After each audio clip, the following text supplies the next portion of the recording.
This episode of Scab Talk is brought to you by Lethal Gaming Gear. And welcome back to Scab Talk, everyone. Today's episode, we're catching you up on the Tarkov news while we patiently wait for the update to come. Meanwhile, Memer Meta, we're going to be concluding the series here soon because we're running out of content. If you have any suggestions, please send them, dear God. But M1A is on the agenda. Then we got ETS Recoil, PvE, Gamers, 40 hours of Delta Force, Crack-torio for you all today. Lovely, lovely stuff. It has been very cold and no wind and no sunshine, and power has got very expensive in Europe, Church. It's terrible. Terrible for somebody who's looking into this stuff a lot. It's crazy. Most people, it doesn't matter. You know, I was like so proud of my 30-minute pricing interval power stuff. Well, now I've been absolutely screwed. Where it's like four times the regular power. So I'm just like, desperately trying to manage the power, use the battery, tide myself over. It's like, oh my god. So I spent part of the week just agonizing over that, which has been a bit of, it's interesting to see what's going on. It's like I feel sort of empowered being connected to sort of the global supply rather than just not having to think about it. And that's been more interesting than what's been going on in EFT, I will have to say. There's a lovely technical update. There's a couple of random bits that have come through. There's a technical update, which is the one that got installed this morning, which was going to take 4 hours and is done already, I think. And the update is aimed at improving and developing back-end infrastructure. That's it. That's basically it. Since they did that, all I've seen is posts of people not being able to get in, stuff breaking, things not working. According to Spinman in chat, apparently there's flares are also broken again for whatever reason. I don't know. I'm sure in the fullness of time it will all become obvious, but no one really knows exactly what that was about. I haven't even tried to log into the game. I only just open up the launcher so we can have a look at some stuff a bit later. The other official thing that we have from BSG this week was a little bit before that, which was the continuing series of tests within the ETS server, which is the early test server for those who weren't aware. Basically, you either have to be in ETS prior to the whole Unheard debacle, or you can get into ETS by buying Unheard. It's a set of private servers with very low player base on, with different versions of EFT on, testing usually boring things, but Recall being one of the more interesting things there. And so as part of the current iteration, we're testing the reworked Recall system. Escape from Tarkov. The main task of the rework is to create more realistic and comfortable Recall mechanics with maximum configuration flexibility. This will allow to make balance changes based on analytics and feedback from players. So they're looking at doing some more stuff around Recall. I don't know whether this is to do with kind of what, because people were just like, "Oh, Nikita was just trolling," and I'm just like, I don't know if he fully was, to be honest. So you're talking about the Tarkov TV from the one where he said, "Oh, this new Recall system." Yeah. So I don't know. So we'll see how much of a change that actually is. Not allowed to talk about ETS anyway. But to be honest, I haven't actually gone on and had a look, so I actually don't even know. But we will find out. Hopefully, it's just a tweak to visual Recall, like he was talking about, just to make things a bit more consistent from what they want to do, rather than actually changing anything big. Because I feel like one of the overwhelming responses from the player base right now, and this is certainly my opinion, is just why? For the first time in Tarkov history, it seems no one's talking about Recall because it's fine. There's a couple of people talking about maybe a few guns in particular, or certain situations where certain weapons feel a bit strange, or some visual Recall on certain guns feeling weird, or whatever. There's a couple of people talking about a few things here and there, but more just discussionary. There's no big outcries, no people calling for it to be changed constantly. Most people are broadly happy with it ever since they changed it. I don't know why they keep messing with it. I actually don't know why they keep fussing about with it. I don't know. This is very funny. So to just put up on screen, Airwing posting this. What does it say exactly? It says that this Recoil man or something ... And it's a bunch of video footage of weapons being fired in the shooting range. Now, I know instantaneously that there's something funny going on here, right? Because I know that Airing Marine would never post ETS footage out on Twitter for a start. So there's got to be something funny going on. But the number of people underneath who are just like, is this the ETS recoil? Like, oh my goodness, BSG just can't leave it alone. Look at this. It's 7 steps, This 7 is steps, garbage. 1 step forward, 7 steps back. This is garbage. Even one peg got caught out. I'm just like, come on, man. Like, you know better than that, surely. Surely you know better than that. Unless he was like playing the fool, which may be for, you know, I wouldn't put it past him. Just playing it so that he gets like a million responses telling him he's wrong in the in the comments, so he can get more ad revenue on premium. I mean, it's a valid strategy, so I wouldn't blame him if that was the case. But Ewing's post is like clearly a troll because he's taken the stock off all of the guns. If you look at them shooting, they've got no stocks, so it's just normal Tarkov, but with the stocks removed on all the weapons. It's just like the most elaborate troll post I've ever seen. But like it's obvious that it's not ETS, right? Because like you'll get banned from ETS if you post that stuff up there, and he's prominent enough that they will actually remove him. There's no way he would post that up. He's way too sensible. So I was just like, this is definitely something else. And you like take a few seconds to have a look into it. It's just like, oh yeah, it's just like no stock weapons in actual EFT. So yeah, that got a lot of people. That is, which is quite funny. Quite the troll from him. Yeah. I quite enjoy that. But no, in all seriousness, I don't understand why they're changing it at all. I really don't get it. I don't understand that. It doesn't seem much point. I know that they do stuff. I think this is the thing. It goes back to the original thing of like they'll just do stuff like that they want to do regardless. Yeah. It's a bit like it's a bit like, weapon jams or whatever. Mm-hmm. The most intricate weapon jamming system in the entirety of gaming. Right. Who asked, to sort of... Yeah, there was that one... Took it up. Oh, man, it was many, many moons ago where, patch notes came out, or Nikki was even the TV's like, yes, we added new animations, and like every weapon had a unique animation for loading a single round into it, and like all these like special stuff. Yeah. I was like, why? But why? I mean, cool, yeah, exactly. But why?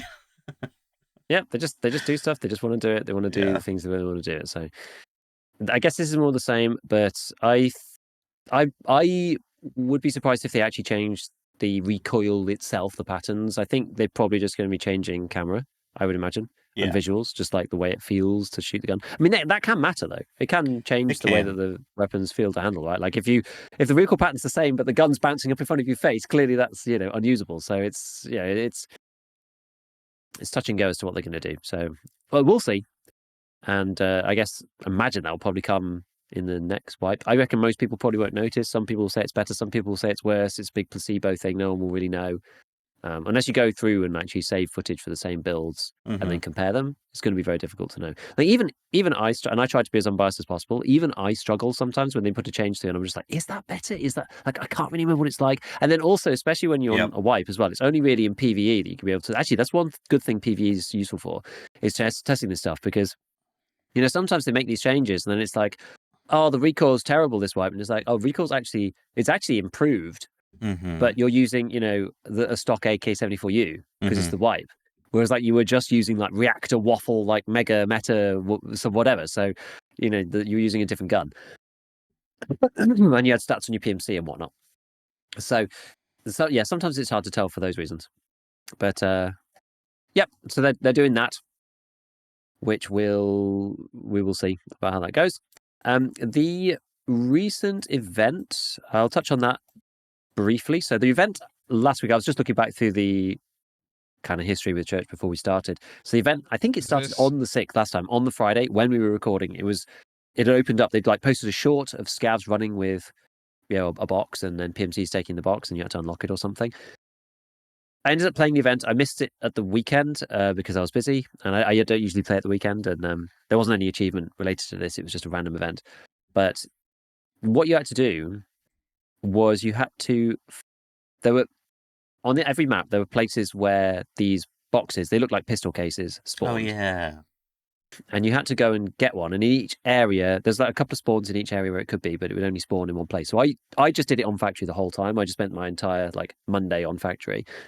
So they could be in any of the rooms downstairs, either the next to the computer in the office, in the room adjacent to that, or round the back. There's like in the new office, in the new factory expansion, there's the outside area, and you can jump back into one of the office rooms, and it could be on the couch in there. So there's like a couple of places, and what you had to do is you had to take out 3, give them to Skier. Then you had to go. Technically, you had to go and kill the smugglers, right? So there were like smuggler scavs, and they were, I don't know, somewhere around like Raider kind of AI, like Raider kind of Bloodhound, sort of that usual sort of like enhanced scav type AI. And they were on a few different maps. There were 3 of them on factory. I think you could get up to like 8 on reserve and things. So there were more on some other maps, but I just played factory. So you had to kill like 15 of those, which is quite a lot. I actually didn't even complete that one because the one that you had to do after that was you had to get these crates and you had to take them out of raid. A mechanic then gave you a craft in the workbench to unlock the boxes. And you had to get contraband out of these boxes to give to Skier. But the whole thing just ended up being just like a right pain, right? And you could do that part without actually killing the smugglers. So I was like, well, there's no point in me just going after the smugglers when I need to get all these boxes anyway. I'll just like get the boxes. I'll passively get the smugglers as we go. And if I need any more smugglers, I'll just get 1 or 2 on the way through at the end if I need to, right? If I've run out or something. So anyway, so I go and grab the boxes, you take them back, you unlock it, and it opens up, and you need a key. But the keys are on the smugglers as well, but you could buy the keys on the flea, and they're only 150k. So I just bought the keys off the flea, and then was unlocking the boxes. When you unlock the first box, it then unlocks to like, I don't know, 4 to 6 or 4 or 5 little crates on the inside. They look, I don't know, they're kind of, I don't know, like little brown sort of like cardboard box type things. And each of those then had to be unlocked in the workbench as well. Not with the key, though, just with a multi-tool. But they had like an 8-second timer on the craft.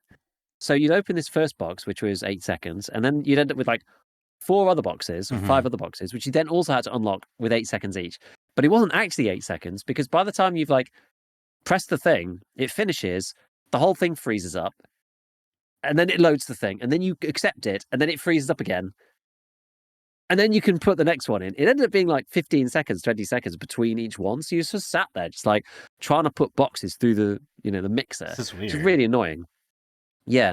And when you opened the first big box, these little boxes were most of the time a random loot box, which you could open up and get like valuable stuff. And very occasionally they were contraband. And you had to get 15 contrabands. So you weren't getting a contraband in every box. And some people in my chat were like, yeah, it's probably maybe about like 20% or something to get a contraband.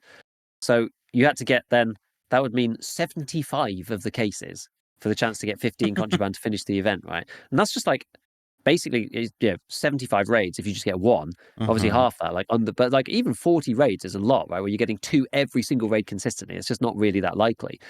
So it was really crazy. And I got a load of boxes, and I think I ended up probably doing about 12 or something. And I got 1 contraband on the 10th box. 1. Wow. A single one. So I was like, well, at least this has saved me from thinking I might want to grind this and finish it, because it's just pointless, right? Like I need hundreds of these. I'm literally going to need hundreds. Like I'm going to have to get 150 at this rate to actually unlock the damn contraband. Like maybe I was getting unlucky, but I mean, I always get unlucky in EFT for these kind of drops and rolls. Like I just never get lucky. Apparently some people getting Ledexes out of the other boxes, the other like normal valuable loot boxes, but I didn't get anything good like that, unfortunately, either. So, and then, so I did that on Monday, and I couldn't play Tuesday, but I could play on Wednesday. But on Tuesday morning, they were just like, "Oh, event's over." So I was like, okay. Friday it was like through Saturdays, Monday. Friday through Monday, and maybe Tuesday. I can't remember if maybe it was still on Tuesday. And they're like, "Oh, it's done. No, it's done." And everyone was kind of like, "Really?" It's like, "Oh, they must be rolling into a new event, right?" Nope. Just back to nothing. Just no event. It's like, why? Why wouldn't you just keep it going? Like, it was actually interesting and fun, and like having as most players I've seen in ages. Like before that, factory, you could run around factory on your own and like maybe meet one player. Like half the time, it felt like you were playing offline mode. It was crazy. Whereas this one was really fun. Loads of fights, like loads of cool fights. Like in a hotspot in particular, there's a case up in the medical bit and a case in the office. There was like 2 sets, and it was interesting. It was cool, but they just ended it. Like it was almost impossible to do in the time frame for most ordinary people as well, and they just finished it, and it was just a bit sad, really. So I don't really understand. I don't know why they bothered doing that. But yeah, I enjoyed the process of doing it. Like it was again, like all these things, right? Like most of the time, the quests were a means to an end, and the actual process of going after the contraband and killing the smugglers and fighting the players while you're trying to, do the stuff was quite interesting. I had one which was great where I got like really pinned down by a load of players, and then I ended up somehow like wheedling through, grabbing the box and just dipping. Like I didn't even fight them. It's like the ultimate escape because I didn't.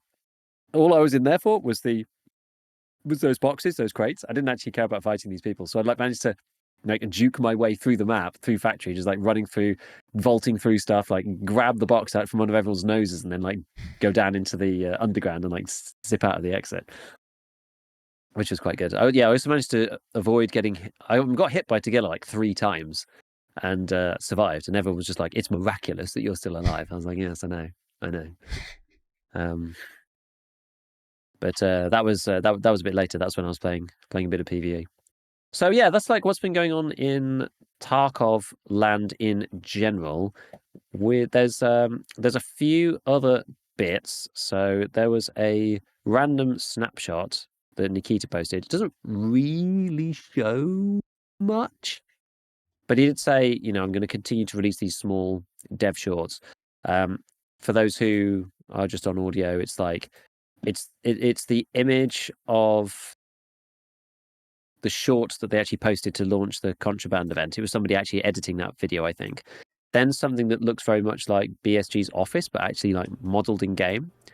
And then there's a room which I think is real. And I mean, it looks like a real room that they're decorating, which has got like the cult. It's got the cult like banner on the wall behind like red curtains at the beginning. And like a load of lights and stuff. It I don't know, it kind of looks like a Tarkov room, but I'm pretty sure it's a real room. I don't know, maybe I'm wrong. There's something on. There's like a really grainy piece of footage on a map somewhere, and I just cannot tell where it is. It's the one just after the red curtains bit. It's that one there. Yeah. I don't know where this is. I thought it was factory at first. I thought it was the pump room. But there's another bit to the right, and it doesn't look like that anymore either. And if you look in the top bar, there's like a question mark over the gun. And then the 5th one along is also red. I just don't know what this is. Like maybe it's a terminal or something. Like they fire into a wall or whatever. It's like really low quality, so I'm not really sure what the point of that is. Maybe it's a new weapon or something. I don't know. It's very weird. It looks like the gun's actually jammed or something. Or is that just part of the weapon skin? I'm not really sure. And then just an arena thing, a bit from the Raid series. Or sorry, Chronicles of Rigi. Some kind of like skin for a hand, it looks like, something like that. Bunch of guns, some lighting, and then Tagilla as Santa Claus. Wielding a sign. Like a sledgehammer. So yeah, I can't really glean anything from that particularly. It's a bit odd. Yeah, I was interested about a few bits. This bit here with the, food on the table. But it's like, this almost looks like VR footage. But I'm not really sure. I don't know, something doesn't look... It looks odd. Like the way the camera the camera's moving.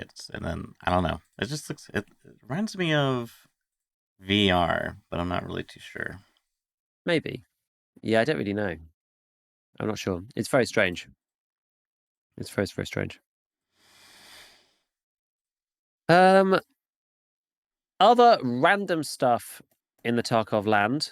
One was a piece of art that actually got me thinking about things, which is quite funny. Because I was talking about painkillers this week with chat, and this like random piece of artwork like floated across. Like there's loads of stuff coming out of like the BSG art team people, but it's just like generally footage of them doing this, that, and the other, like raid series stuff, Chronicles of Rigi, whatever, these kind of things. But this piece of art actually like. I don't know. I thought it was like kind of cool. It was like very Tarkov and kind of reminded me of like the way the game is. We were talking this week about painkillers and about like painkiller, like how you change the system and stuff. And like I think this is what reminded me because like we are actually like completely insane in EFT. Just like full on like drugged up junkies. Talk about like terror groups experiments with all sorts of different chemicals or whatever. But like, we are that person, I'm sure. Maybe it'll be like maybe it's in law that we are like this, like all the stims just like strapped to the chest. You get into a fight, just like 3 stims, one after the other. But I did quite like the aesthetic of the shot with the rounds in the visor and other stuff. What was that? It's the time lapse of their drawing. Oh, that's cool. Yeah. Oh, and I didn't actually watch that. I didn't watch that. But no, it's good. It's like, I don't know, I just kind of like the vibe of it. I'm not normally into that art style particularly, but I thought it just like captured just sort of the freaking beaten and grizzled like war veteran of VFT, but they're just like hopped up on painkillers, so they're still grinning anyway. It's just like the grin of just punishment and suffering and pain, but carrying on regardless. Something along those lines. I mean, it's an insane piece of work. It's very, very cool. The other like a super random piece of news, and we don't have to play it because it is quite long, but this is like this is something that just made me very, very happy within the Tarkov community, which was that friendly guy who posted a shot of what's the matter? Okay. I'm gonna have to leave for 2 minutes. Okay. I'll be back in a sec. You'll have to edit this out in post. All right. I guess we're watching this event item. I've never seen this before. What's that? I can't full screen. I've not seen a question mark for ages. What's that? Oh, I've seen this. What's that? That's got to be a new event, right? Can I full screen this? That's got to be a new event. That's got to be a new event. I'll take it over, Church. Thanks, Finman. It's got to be a new event, right? Hang on. I might have the technology. It's got to be a new event. I've just found a random item. I wonder what that is. Then, hang on. All right. It's actually a bit weird, that, Production. isn't it? It's a bit weird, that. Thinking, how do I do this? We have one of those too. Do I put this? I put it in VOD. Wait for it. Ox. All right. Type PogChamp if you can hear it. How do I go back to tab?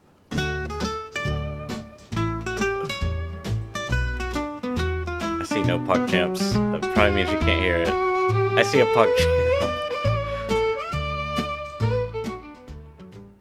Oh God, I'm so emotional. I've waited so long to tell you that, chat. Like literally so long. After 6 years. After 6 years. Literally, right, chat? It was the same day. The day we found out we were pregnant is the same day that we got a letter from the doctor confirming basically to give up. Like basically just saying like, stop wasting your money. It's not gonna happen. We got pregnant on the same day. We literally got the positive test on the same day that we got the letter telling us to give up. You've all been there, like during all the hard stuff. Last IVF cost us what, £7,000, and we didn't even get a chance of getting pregnant because we didn't even get like an embryo. And like I said, we were told by the doctor after that, like maybe just stop wasting your money. It's not gonna happen. But yeah, just to confirm, we have got pregnant naturally, like some sort of crazy miracle. It's actually natural. Natural pregnancy. If anybody's in chat struggling and stuff, like I really feel for you. I know that people have in chat struggled before. So if you are going through it, I know how hard it is, and obviously it's great news for me. But if you are sat there and you're in that position, like we feel for you. Like amount of times we've seen people that have obviously announced pregnancies and stuff like that. It does hurt. So if you are in that position in chat, just keep going. You can't do anything about it. Just keep going. And keep your chins up. We know how difficult it is, obviously 6 years of it, and seeing people not realizing that people can't just get pregnant. It doesn't work like that. You just can't get pregnant. So if you are in chat and you are in that position, just know that we both send you all our love, like we really do. That's the announcement. That's the announcement. I hope you tuned in for it. I hope it was you're expecting. It wasn't some sort of merch deal or some sponsorships or something. Raid Shadow Legends, no, my favorite. That was really cool. That one really got me. I thought it was like an event. I was like, wait a minute. This is going on for far too long. Someone had called Right. it out in like a comment or somewhere. Sorry about that. That was very unfortunate timing. The It's the okay. people were delivering a very large fridge for us, and they came really, really late. So I had to go and deal with it. But unfortunately, our drive is like quite steep, and so I needed to like move our car and like help them move the thing. I was just like, oh god, they're supposed to come before the cast, but they didn't. Unfortunately. It's okay. How have you been carrying the show? Carrying, maybe like limping it along. We're chilling. We're chilling. Okay, where are we at then? Where are we up to? Yeah. Take a moment, get your breath. We watched the video, and then I was just kind of messing about with Cool. M1A. Yeah. No, the friendly guy thing. Yes, that's what I was talking about just before.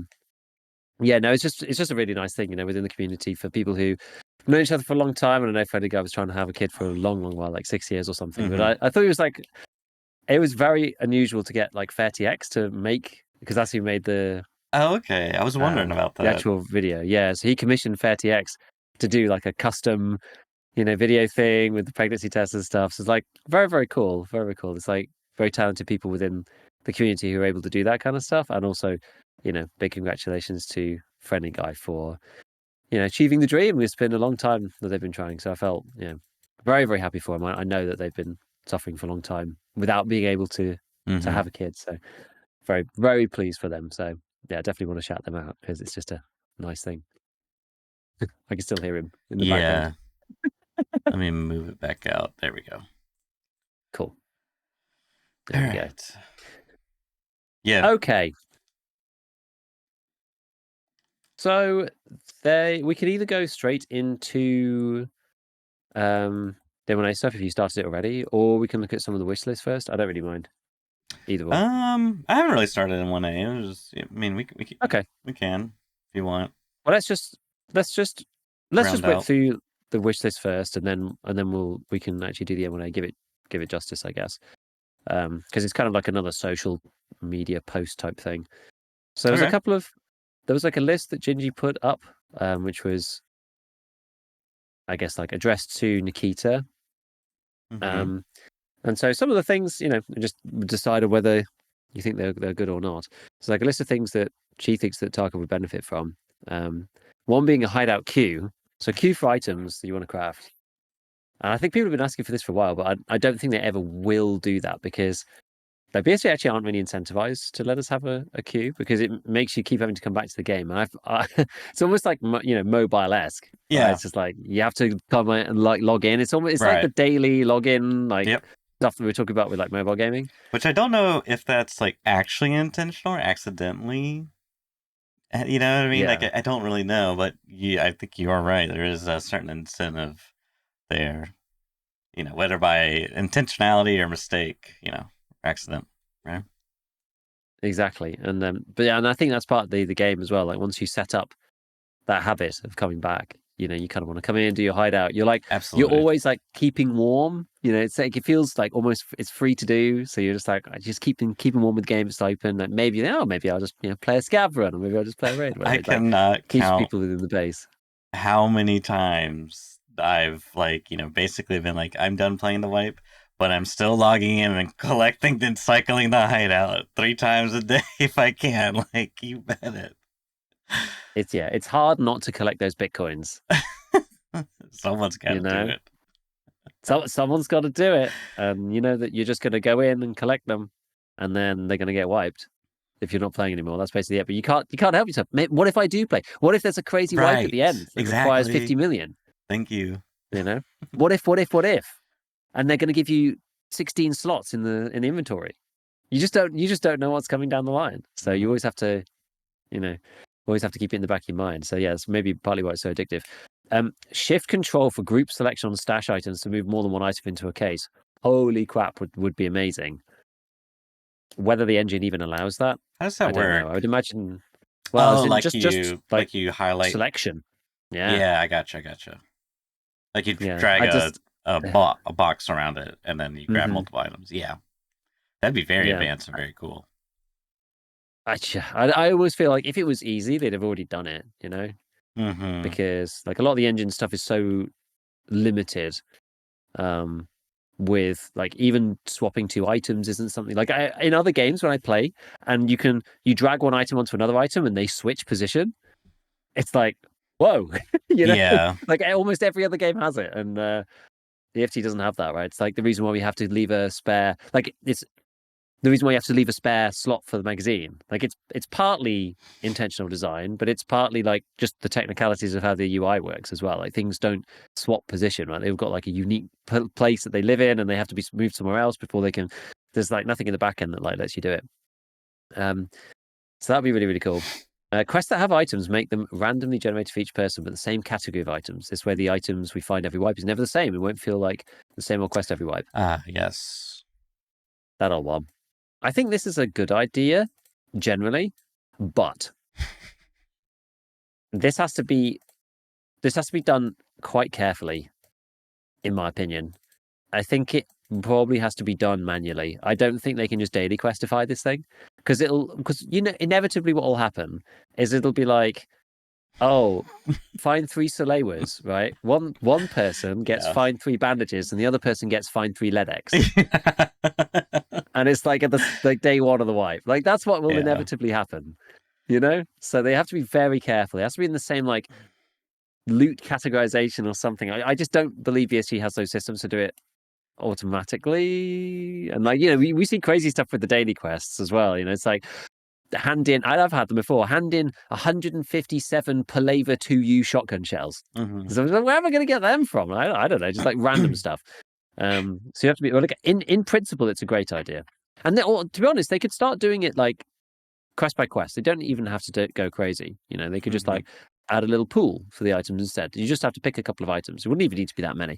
If you just made it like car first aid kits, Salewas, IFAKs, AFAKs, that would be enough to begin with, at least. I would imagine too, if they really wanted to. I'm fairly positive there's a Tarkov SP T-Mon that has this exact thing, so they could just look at it, and I'm would imagine the person that created it had to set up some sort of like bank, if you will, of like where it's pulling this randomly generated stuff from, that has some logic to it. Because I don't believe, I don't know. It's been a while since I've used it, and I only played the first couple of quests. But yeah, I mean the therapist quests, was like 2 painkillers and a tourniquet or something, which was like, oh, that's a nice little change, So yeah, they could. It as you said, just again, it great idea in principle, but it's BSG, so you just like it's almost like. It's almost like you don't want to suggest these things, because it's like they're gonna take it and be like, "Oh, you mean this?" It's like, no, God, no. I didn't want to have to find like 3, serve 12s for the very first quest. Yeah. For the new wipe, let us have bosses at 20% and just give them bad ammo and bad gear. The boss spawn rate is too low to start out with. I definitely agree. We've talked about this already, but I definitely agree with that. It's just too low.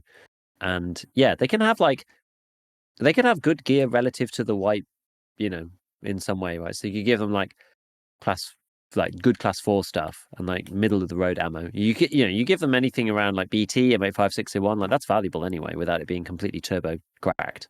And then give them like the Altons and whatever later on in the wipe as needs to be. I think that makes sense. But yeah, it's just like it's way too low when they first drop the wipe. I just don't understand why. Like it's not even like colored key cards are really like that valuable anymore. Like what can you actually farm off them? Like people don't really farm the bosses for anything, right? You can get all the class, like they don't really drop class 6. You can get like Tagilla does, but you can get class 6 in other ways. And off bosses, I think, is a perfectly valid thing to do, right? If you go and fight the boss, you're fighting other people, you're going to get the class 6 armor. Fine, you deserve it, Yeah, I really don't understand. Maybe not on day 1, but yeah. And it's just like, key cards aren't that valuable anymore because they've got a limit. So I don't know. Yeah, and like they're gonna have like bosses have more HP, and as you said, they have like class 5, class 6, class 4 armor, whatever. But like, is day 1 of the wipe, you got like T ammo in your AK. You know what I mean? It's not. I'm not going through Alton unless I dump my whole mag into it. It's just like, where's the problem? I don't see it. So I don't know. beyond me. Yep, not sure. Please fix scope sensitivity. They are broken. Now, I definitely have felt this myself. I haven't watched the clip here, but I think this one will be to do with LPVO like 1x, because they're like less sensitive than they were. It's ever since they changed it to variable zoom, all of the LPVO 1x's have like changed in some way. Oh, that's interesting. It's weird. I don't know what they did, but it doesn't feel like like good anymore. More sensitive or less sensitive? Less sensitive, at least for me. That's how it feels to me. Oh yeah, I could. That was like 3/4, maybe even like 2/3 of what Wilders just demonstrated comparing the PSO. I think they're different to each other. Yeah, and the that's kind of the problem. Like LPVO. it's almost like it being different to like a normal sensitivity is just okay, but the fact that they're like different to each other, right, is the thing. They're like not consistent at all. Yeah, and it's annoying. It makes it feel very weird to use them. Mm-hmm. So definitely agree with that. Spray paint for our guns. Let us change the color of the guns with spray paint: black, green, tan, brown. I think that's good. I mean, yeah, like I'm all up for weapon skins. We talked about this last week. Nikita saying no more microtransactions. I'm scared of adding microtransactions, and literally every single person in the Tarkov community has just been like, realistic military weapon skins is absolutely fine. Like, come on, man! Like, you're not listening to the people. Like, everybody's telling you that is okay. We've been telling you forever that that's okay. I don't know. Or just add it to the game, whatever. Yeah, just make them black. Like, is it that difficult to do? Just to add some of those ones, which are you can always change them later. I'd make them more better. Weathered tan, there's texture on every part. Like, is it that hard? I don't know.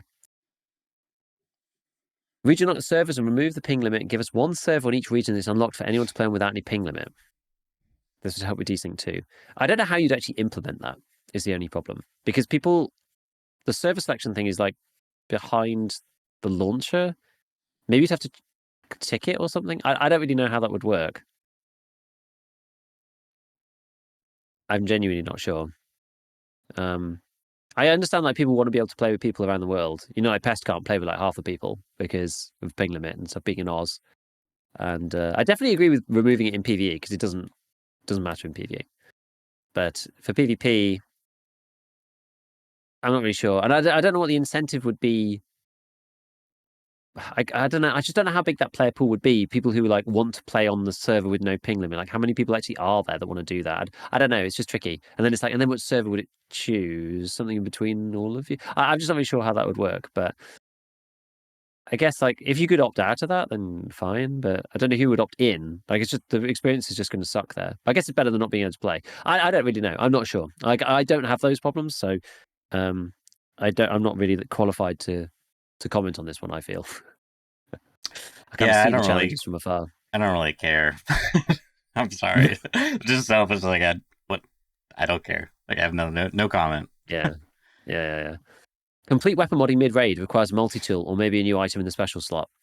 I would like that. That would be quite neat. It is a shame that you can't take half the parts off. I wish that there was more usage of the 3 special slots, and that you kind of had to pick one of many things that could fit in there that are useful. It's almost like speccing out, but you can't have everything. Yeah. Well, you can, but you have to like buy it and keep it with you, right? And you die, and when you die, you lose it. So it'd be nice to have, because now what we've got the compass, we've got the multi-tool, which technically does fit in there, but right now doesn't do anything. We've got the rangefinder. Then there's Wi-Fi cameras and other markers and bits and pieces, but they're not actually used for anything other than just doing quests. So it just saves you from putting them in the secure container. But yeah, I'd like more stuff like that to go in there. I don't know what else you could actually even put there, but I think that would be cool to have more things like that. Because I'd definitely take a multi-tool if you could, undo people's growls off the bottom of their M4s and whatnot. Like, that'd be neat. That'd be neat. Yeah, like lockpick. There's a lot of people in chat talking about lockpicks.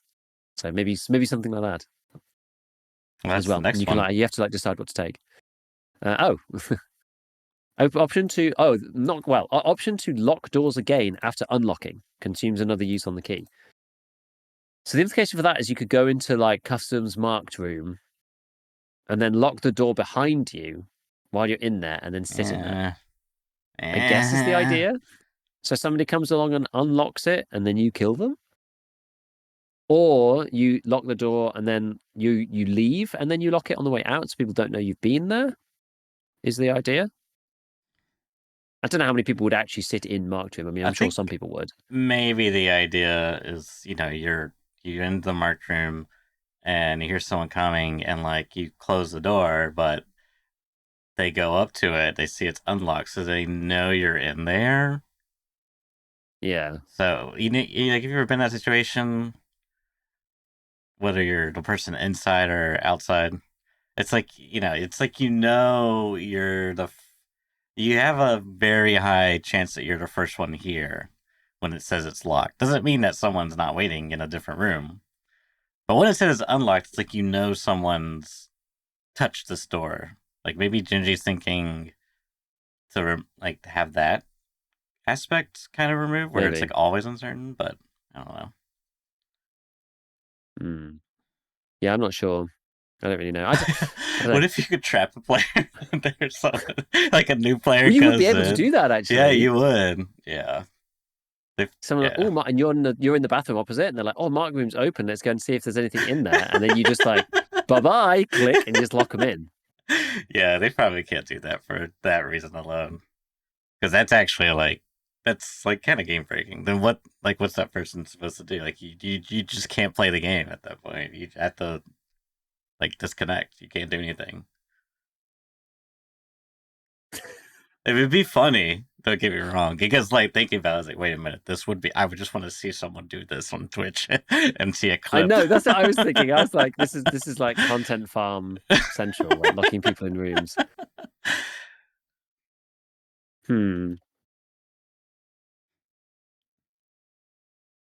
I'd say it's just, it's one of those ones where it just sounds more trouble than it's worth, I guess. Yeah.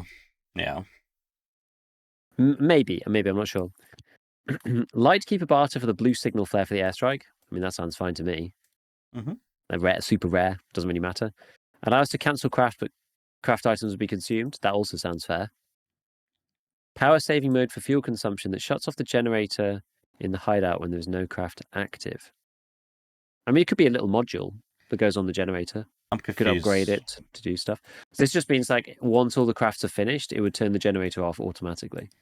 Oh. I see. Yeah, it seems like a nice quality of life. Or if your Bitcoin farm is full and then all the other crafts are finished, then it turns off. Yeah. Yeah, that would be something like that, or even if you could customize it. I mean, I get it.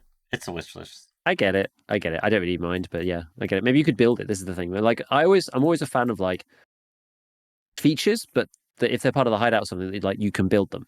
Because then there's more stuff to do, right? There's more stuff to work on. I'm always a fan of more things. You add a little module for this, or maybe you have to choose something. I'm even more of a fan of choosing something. Which module would you like? You have to choose this one or that one or this one, and you get benefits for each one, but you can only pick one. Yeah, something like that. No, I think it's a cool little wish list of random stuff. That was, that was good. Right. Okay, let's do the M1A. Let's do the M1A. Let's do it. So, meme or meme. M1A. Yeah. Someone had suggested this in the comments of one of the videos, I'm pretty sure. I was like, all right, yeah, we'll give it a go. I don't know. I wouldn't say there's some hot things going out in the chat. Not really hot, but this gun sucks. I mean, I don't really like it. I just feel like it's very expensive. Okay, here's the problem with the M1A. For me, it's it feels like it is its only good spot in the, progression, the linearity of the wipe is ultra late. Because then you could deck it out with this, the sassy build. You get the... And by that you mean the only build that's good for the M1A. You said it. You heard it here first. I mean, yeah, because that's the problem. I don't know why. Like the stats on the gun innately just kind of suck. And I was doing like this one kind of pseudo budgety build. It was like the M1A Archangel at one point, and like like a 20 round mag, and you put like a blue laser at the bottom, and this like kind of cheapish muzzle device. I don't remember what it was. It was like a few wipes ago where I did this, but it it really wasn't that cheap, like in reality. And Yeah. that's pretty cool. You ever seen this before? I don't know if I'm pretty sure this isn't new. What, the Archangel stock? No, you see this top rail? There's this add-on you can do, which I think it's compatible. What's it called? The M14 CVAS. CASV. Okay. I can't remember. I can't remember, but anyways. And these builds are mostly by the wayside, aren't they? Because no one uses these ones. Yeah, I mean, it's just I've always felt like it just needs to be a little cheaper. Like it's not necessarily that good because at the end of the day, you could just get like a Vapor Hunter. If your goal is like I want to shoot 7.62 by 51R, or no, I'm sorry, 51 NATO. There's like a Hunter. There's a FAL, which I mean, or like I don't know. That's a question. Would you rather have an M1A or like a stock M1A or a stock FAL either way? I feel like I'd rather have the stock FAL, just because you have a fun button when they get a little too close to you. I guess so. The problem with the fun button on the FAL is it's extremely fun. It is very fun on the stock. When it's unmodded, it's very fun. I know, but I mean, it's just like when. It's like when rat gets too close to you, it's like, stay back. I have a full auto FAL, stay back. Yeah. That does work at least. So I don't know. I'm pretty like this gun is neither meme or meta. It's just kind of bad. Like for that reason you could say it's a bit of a meme. I don't know. When I say it's kind of bad, I just mean like it feels like there's only one viable build, and that's the meta build. And like even then, it's just like it's kind of like it feels pretty samey to like something like an RSS, right? Like what do you actually get? Yeah. I mean, I get a drum mag, but it's semi-auto. Like I don't know. What do I actually get for going this route? Yeah, it's weird, isn't it? Because this is the thing. Back in the day, you used to be able to make this. The unique selling point of the gun was that it was the lowest recoil. Yes. 7.62 DMR. Correct. Whereas now, and it could take a 50 rounder. It was kind of tied with the RSAS for a bit, but yeah, it's basically that. It's like the lowest recoil DMR. But now, because of the recoil rework, which I keep talking about as if it's some new thing, but it always ends up coming back to this for one reason or another. Because of that, you end up in a situation where it's heavy, it's got bad ergo, it's not that cheap, and the recoil doesn't matter because of the way the rework just changed the profile of all the guns. So it ends up just being kind of bad. That's the issue. Gasp. So yeah, and that's the thing. It's like that's even on the Meta SAS version, which is now just like incredibly heavy and just not that great. And as we said, because it's semi-auto, it feels so limited compared to something like an SA58, where you can still get the 50 rounder, but then you can actually use it properly. Like, yeah, maybe there's like bipod builds for it or whatever, but you just feel like, man, there's probably other guns that I'd rather use that are lighter and do kind of broadly the same thing. Like, I think I'd probably like the 50 round drum is good, but yeah, you're probably just, as I said, you're probably just going for the FAL if you're doing that. So I don't know. It's a bit of a conundrum, really, as to where this fits in these days. Like, it used to be quite, I don't know, I feel like everything in 51 used to have its place. Like, not that I'm complaining, because overwhelmingly the recoil update was a good thing in general. Another reason why I'm thinking to myself, like, why are we changing this? PSG, don't change it. Why are you changing it? So that was a good thing. but it did kind of put some of these weapons out of place a little bit. Like before, you had like the G28 and the RSAS, and then this gun, and then the FAL and the MDR, and like they all kind of had their place. But now some of them just aren't really very useful. So yeah, I don't know. It's that's the thing. Is it me more meta? Like, yeah, it's not really anything. And also because it's semi-auto, you can't really just like have fun with it, in my opinion. It's not really that fun a There's no weapon to fun like play switch. around with. Yes, it's kind of like, oh, I'm gonna have fun clicking and getting carpal tunnel syndrome with this weapon. This sounds great, you know? Oh, I forgot the barrel. It's like, why can't I put a silencer on this? It's because you need the 22-inch barrel. Yeah, and that's I just remind myself of another thing is like the stock, like there's basically two choices between barrel, like the stock standard 16-inch or the 22-inch one, and for reasons beyond my comprehension, because I'm just not a firearms person. The 16-inch barrel is like a lot more restrictive on what muzzle devices you can put on it, which means it's like the only real option is 22-inch, which is like a very expensive barrel. So it's like, I don't know. I find this gun like basically not very viable until you get to like the entire tree. You have access to the entire tree at reasonable, quote unquote, reasonable prices from the traders. It's still very expensive to build it out in the SAS build, the tan rail extension looking thing. I got a nice little theme going on here. You like all my tan parts onto the M1A I've slapped on. They look pretty good. Yeah, I just think that's where it falls down. Really, it's just not really anything, and it just is a bit of a don't know what we're really doing here. Yeah, which is problematic for the gun. Yeah, I think they need to maybe not buff the gun, but maybe or buff it, but in a different way. Which is like for me, make it a little bit more economical. Like make some of those barters for the M1A like a little cheaper. Like 20 blue tapes. Yeah, it's insane. Why?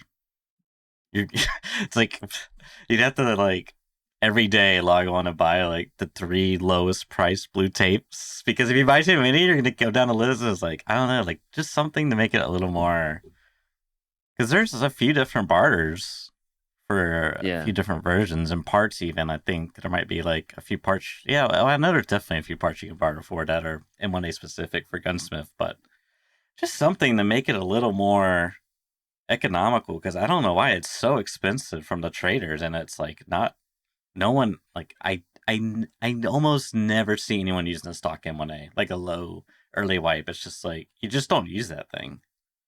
Yeah, I mean they are on the flea now, so but the cheap. Oh, this is PvE flea. I'm on the wrong one.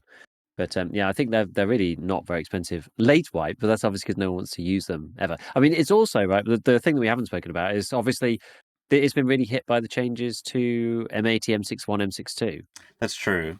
That is true. Of course. So you used to be able to use this gun because you used to be able to fire like insane bullets out of it. So it doesn't matter if it's semi-auto if you're firing M61. But now M61 has been just like, relegated to the banished lands of finding raid only. Or M62 has taken its place on the trophies quest, right? Which is like, it was hard to get that to, I mean, it's much easier this wipe because everyone's like level 70.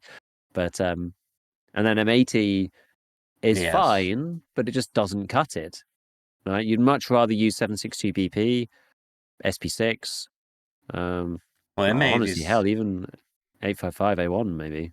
M1A is a lot more restricted than it used to be. I mean, I remember in my very early days in Tarkov, I remember seeing a few M1A gamers, like early wipe, like a stock one with like a scope on it and stuff. But now that M1A is kind of restricted, a lot more restricted than it used to be. Yeah. So on PvP, you can buy them on the flea from players at 85k, which is still quite a lot for what it is. Yeah. But yeah, you're right. There's quite a few from the traders. You've got the EBR, which is the that's 8 blue tapes now, so it's a lot less than it was, but it still doesn't really make much sense. 10 USBs for the base one. There's a lower for mechanic to repair them. $634 US, which is about 100k from Peacekeeper. Yeah, that's then just the way too EBR much. Peacekeeper, which is $775. The SAS one is the best one, 110k. That's 110 rubles direct, which is quite good. And then the 18 Wilstons. That's always been quite good value. But then, yeah, that's the thing with the meta. In the meta loadout, there's just other stuff that's better. Just no one really taking this now. Yeah, I think those like that high end, you know, the SAS stuff, like that's fine. Just take the stock one, drop it like, you know, 10,000 rubles, whatever that equates to in dollars, you know, and then take some of those other ones and just like knock a few tapes off, you know, just make it a little bit more intriguing. And then we can talk PSG. Then we can talk meme or meta for real. But right now,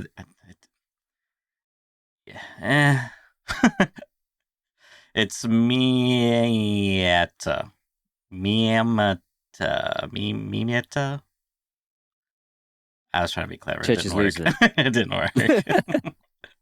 Church is losing it. Bail, everybody. I'm fine. I'm not having a stroke. I promise. So yeah, that's probably our quickest whatever. But it's just like, yeah, here's the gun. Yeah, it's bad. Right, what's next? Yeah, I mean, it's tough because I want to like it. Somebody was saying about the EBR, like it has good ergo, make it lightweight. I wonder what's the lightest you can make the M1A. Probably not lighter than the G28. Oh yeah, for sure not. I'm pretty sure I would imagine the guts of it are fairly, like the barrel is fairly heavy, plus the gut. Yeah, let me just have a quick look. So M1A. Let's do a new build. The base weapon itself is like 3.9, which actually isn't awful on its own. If you went the arcane, that's actually much heavier.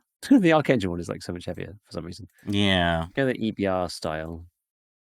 EBR style is 5.8. Holy moly!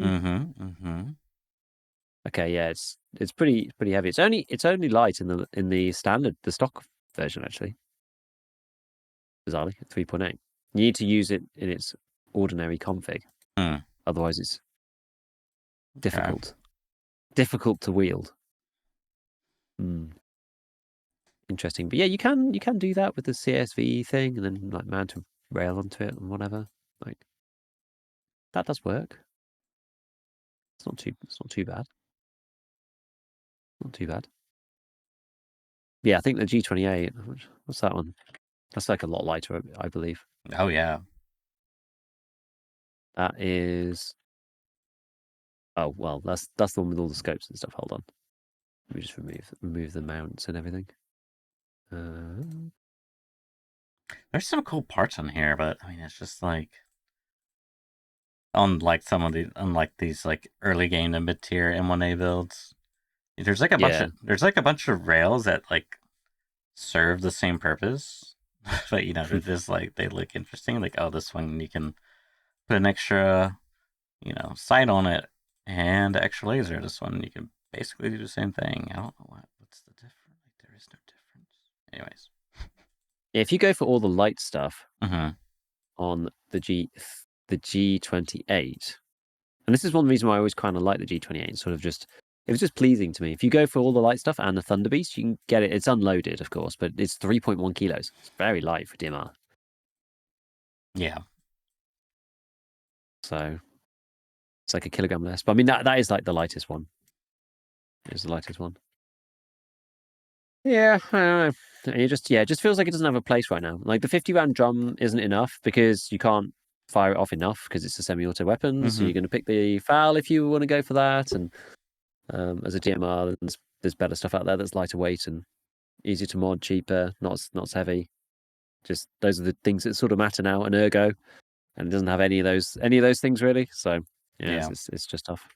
Tough to be an M1A fan in this day and age. A bit of a meme. 2024. I think.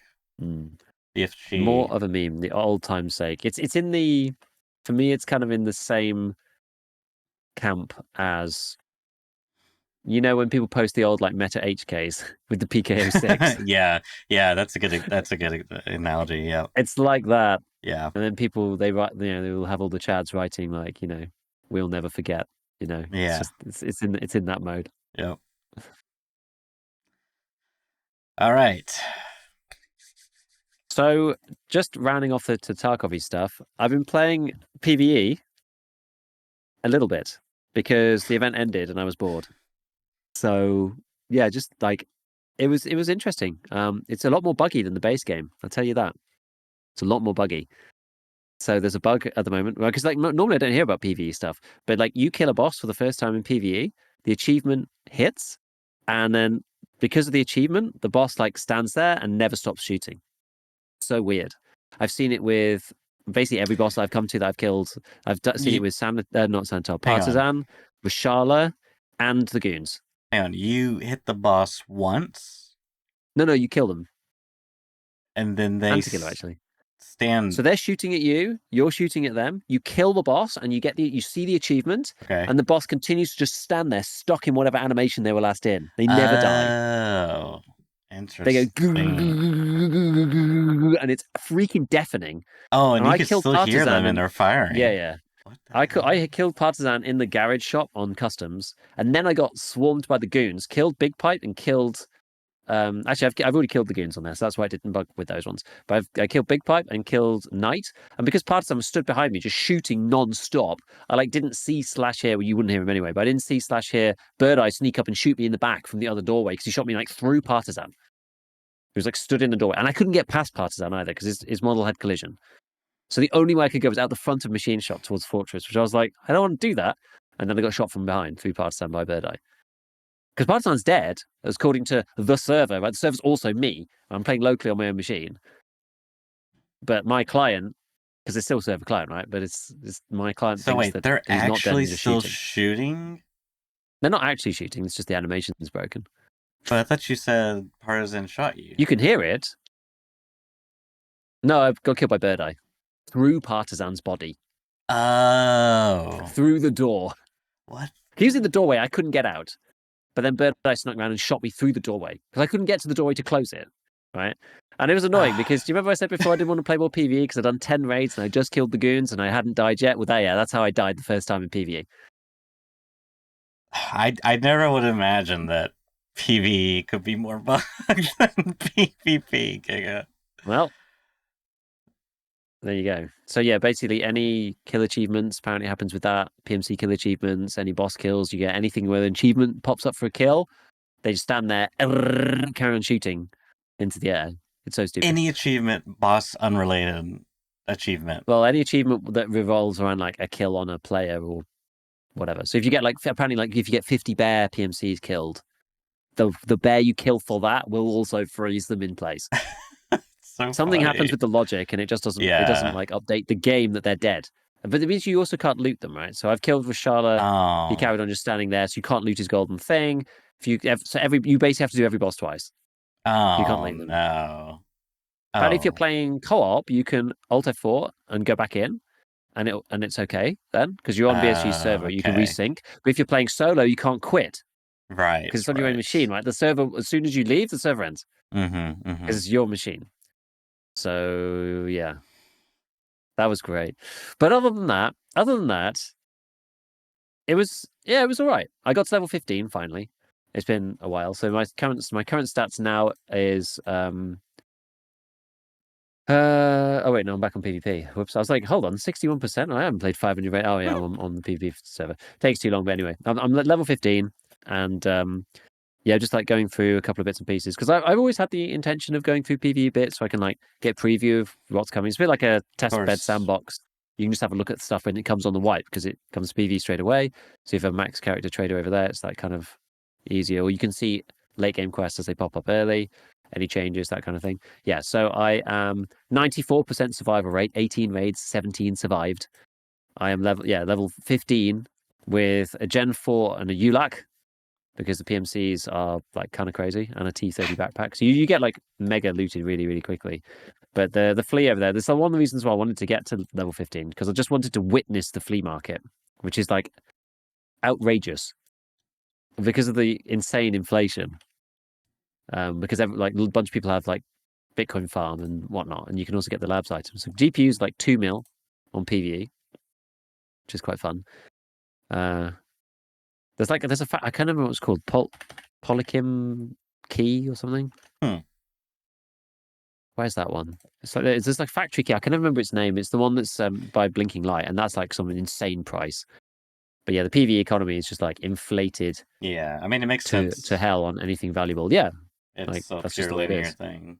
So yeah, I got to the fleet and I've sold. I think I sold. How many items have I actually sold? 1, 2, 3, 4, 5, 6, 7, 8, 9. I probably sold a total of 15 items so far, and I made 4 mil. it's crazy.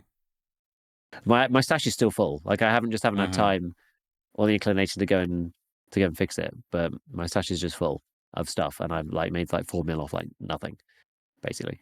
So, but again, it's like it's one of those things where it's weird. It's a weird situation over there because everything's expensive, but it's partly expensive because people aren't like people don't need the money, so they don't like loot the stuff because because a lot of people have Bitcoin farms or whatever. Right. They don't need the cash, so they don't loot the items.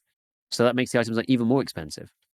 Yeah. So if you are somebody who's like starting off, it actually makes it quite easy to get started on PvE. So it's like and then if you're buying things, well, you're buying stuff. It's also really expensive, so it kind of evens out, like ish. I don't know. But no, it's all right. Like it can be quite intense. We had like a couple of like intense raids, especially ones on factory, which were just a bit like, oh god, I got like there was a 3-man PMC squad that nearly killed me because I just didn't spot them. And that was quite scary. So it can be quite intense on there. Obviously, it's nothing compared to a PvP, but it's still same old Tarkov. When you're playing, you're not thinking like, oh, these are AI. You're just like playing the AI. It's as if you're playing against scavs the entire time. So it's not necessarily bad. Yeah. Like I think I've said this before. It's not a bad experience. It's just different. But the overwhelming thing, because obviously when I've been playing PvE, lots of people have been talking about PvE, and the overwhelming experience for most people seems to be the whole like, I'm playing PvE because my friends won't play PvP and we get to play together this way. Yeah. I think that's the so biggest. Many people are in that camp. You'll have like one player in a friend group who still wants to play PvP or still wants to play Tarkov at least and would play PvP, but no one else wants to, and so they all play PvE together. Great, that's good. It's great. And I do think when the wipes come through, like there's a proportion of PvE players that will be like, well, I may as well just play PvP on the wipe day because that's supposed to be the fun bit. And if I don't like it, I get to level 4 and then I just leave it and go back to my PvE character, right? Because there's nothing lost because it's the same. Right. It's different characters, so you could just like not play it again, just go back to PvE when you want to. But you can still participate in the wipe. So I think the wipe will still be exciting and fun even for people on PvE. So that's it'll be we'll see what happens this wipe. We'll see. Yeah, it's all right then. So, what have you been up to, Church? I've been patiently waiting for this moment, Giga, to tell you all about my adventures in Delta Force. I'm looking forward to you telling me. I really am, because I've not so far. I think maybe I should have jumped in a bit, but I've not played it at all. I think just out of like new game fatigue a little bit. I just haven't bothered. So yeah, spill the beans. I'm ready to hear about all of it. So, I was telling Giga earlier, I think I've logged an extremely unhealthy amount of Delta Force this week. I did the math yesterday with my friend as I was going to bed, and I'm pretty sure I put in like close to 12 hours yesterday.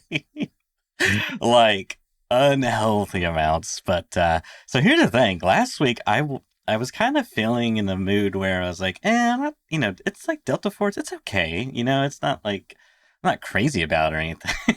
I wouldn't play like 12 hours or anything. And yeah, it was just kind of like whatever. But as I've been playing, and to be fair, one of my friends, there's kind of like me and 2 other friends who we kind of go through this phase of playing different games together.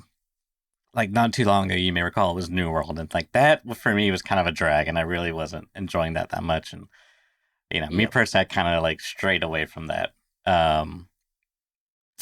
And so yeah, but recently, one of them unfortunately got laid off, and to celebrate it, we've just been gaming so much Delta Force. They call it fun employed.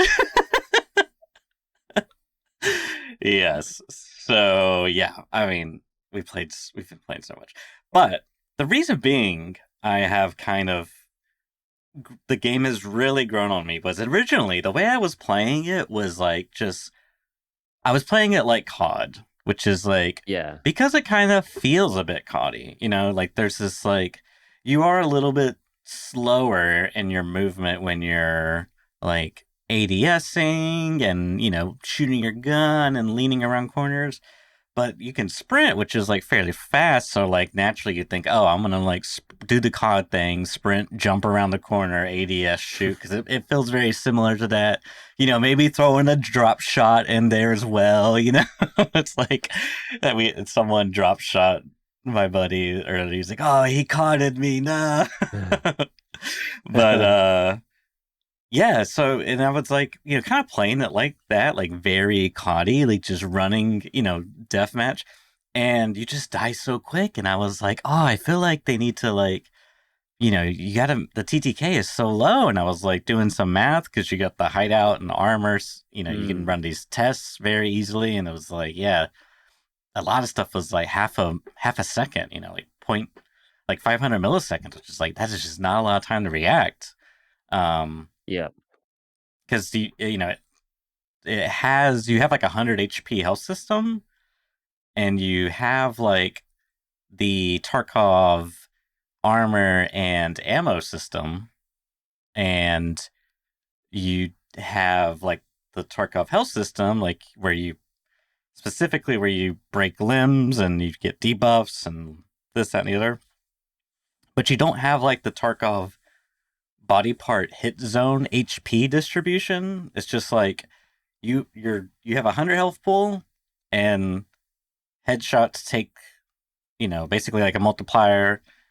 Chest is like normal, stomach's a little bit weaker, arms are weaker, legs are weaker, very COD like. It's like they married kind of like COD. And part of that reason, probably largely, is because the team Jade Studio, they actually developed Call of Duty Mobile. So they're pretty familiar with Call of Duty's mechanics. So just almost like a marriage of Call of Duty plus Tarkov in a sense. Yeah. But anyways, with that, I was like, oh, I really think they need to increase the time to kill a little bit, maybe give everyone 25 HP.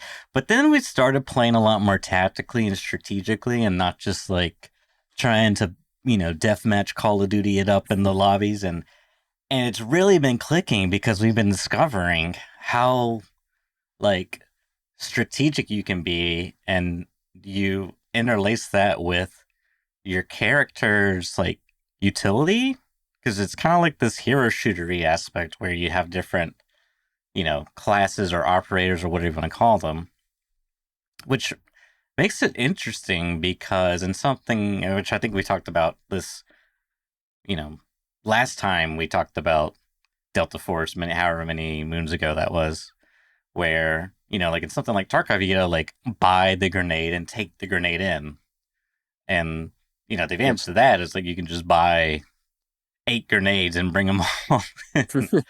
Whereas this, it's like kind of like an ability.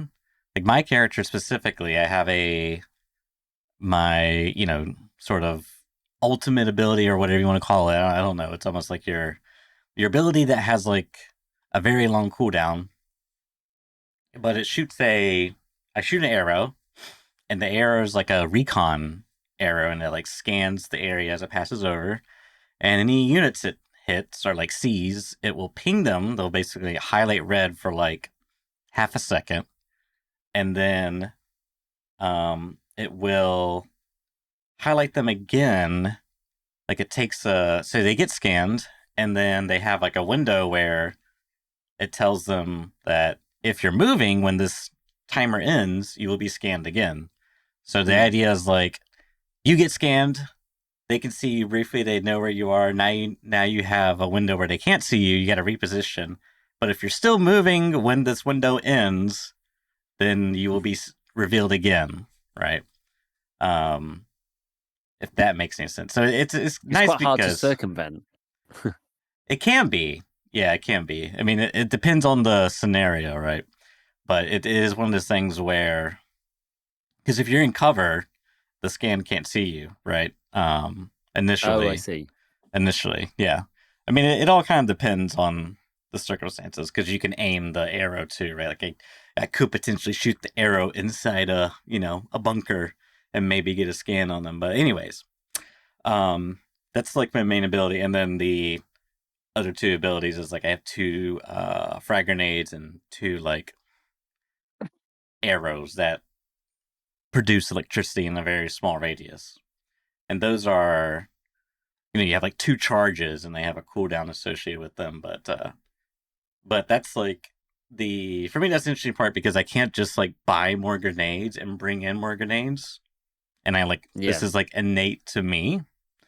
And as you learn all the different characters, it's like I know like they only have two charges and stuff, so it's kind of got like this like hero-y shooter element to it, but it's not like he's firing up his gigawatt cannon. You know what I mean? It's like very like grounded in the the game, like reality and instance, like I mean, I say reality loosely, but it's not far fetched, I guess is what I'm saying. So for me, it feels nice, and I like it because it kind of plays into that realm. But anyways, we've been utilizing that a lot more, and we've kind of fallen into this playstyle where one of my buddies, he's like the Overwatch role. So he plays kind of like DMR sniper, and he'll sit kind of far back, and we're like, me and my buddy, we're like a team of two. So he'll get the intel, we'll go around, work on a flank, and like we had one fight where we ended up being like basically imagine a T. Like one person's the right arm of the T, one person's the leg of the T, the other person's the left arm of the T, and in the middle is just a team, and we like basically pincered them to where it was kind of masterfully done, and they were really geared. And one of my friends recognized their name, and they were like apparently some streamer, I can't remember the name, and so they went and chatted them a bit, and the streamer's like, yeah, we thought it was two different teams that were fighting us, but it was very masterful. But yeah, so we've been having a lot of fun with that. We've been pretty like analytical, like, oh man, what could we have done better? What could it's like, oh, if we had a smoke, like we should have smoked there, because certain classes and stuff. It's a lot of fun. It almost sounds like, because Tarkov's so random sometimes, like it's hard sometimes to know what you should have done or whatever. But because all of your tool set is kind of with you each time on this game, it's like a bit more competitive. You can actually think about it and say, oh, I should have used this, or I should have used that, or done this, or done that. In a bit better, especially as a team. It's almost a bit more like the synergistic nature of like a MOBA combined with a bit extraction shooter stuff, which like in EFT isn't really like that as much, right? Mm-hmm. Yeah. How do you find the progression and like the hideout and stuff? Like how does the feeling and progression in the game feel? It feels fine. I mean, it's really kind of all the same. I mean, for me, the big difference is kind of I don't know, the engagements you can get into with the strategy stuff. And it's just kind of new and fresh, and the general idea of like improving and getting the loots and stuff, because I mean there's a lot of loot in the game because it's tiered like in classic MMO style, like green is common, blue is whatever, and then just like red, gold, and legendary and stuff. So yeah, there's a lot of stuff, but the one thing that really, really blew me away was this map called Space City. And I heard when they were launching that. I never played it, but my rough understanding was like this is the hard map. It's kind of like the labs of Tarkov. And my assumption was, oh, this is just gonna be like, look, this is our version of labs, but I wouldn't play. We played a few times, and then I played like once or twice with them, and then we played it again recently. And this time around, because previous times I was just like no idea what's going on. It's essentially a giant city. I'll say a giant city. It's like a kind of like a streets, except it's like a factory style. You have like a printing factory, very like robotics. There's like these robotic arms that are like assembling stuff. And there's like this big building in the middle where there's like even more labs like testing stuff, But the map is very like the flow of it is very I don't know. It's like one of the things I really appreciate about the game is especially in this map, there's a lot of interactivity. So there was this giant like what is it called? Like trolley bridge type of thing where the bridge is like flipped up, right? So like boats and ferries can pass underneath. And you need a TTK about it. Or sorry, I shoot the chat. My brain just inserted what I was reading. You needed a key to pull the bridge down. One of my friends had the key, but he starts it up, and it's just like, it's like playing like a siren. We're just like, oh my god, what's going on? Because we're just like kind of in the middle of this of like a highway, essentially. So the thing comes down, we run across, and so they want to go and see if this boss is up at the end of the map,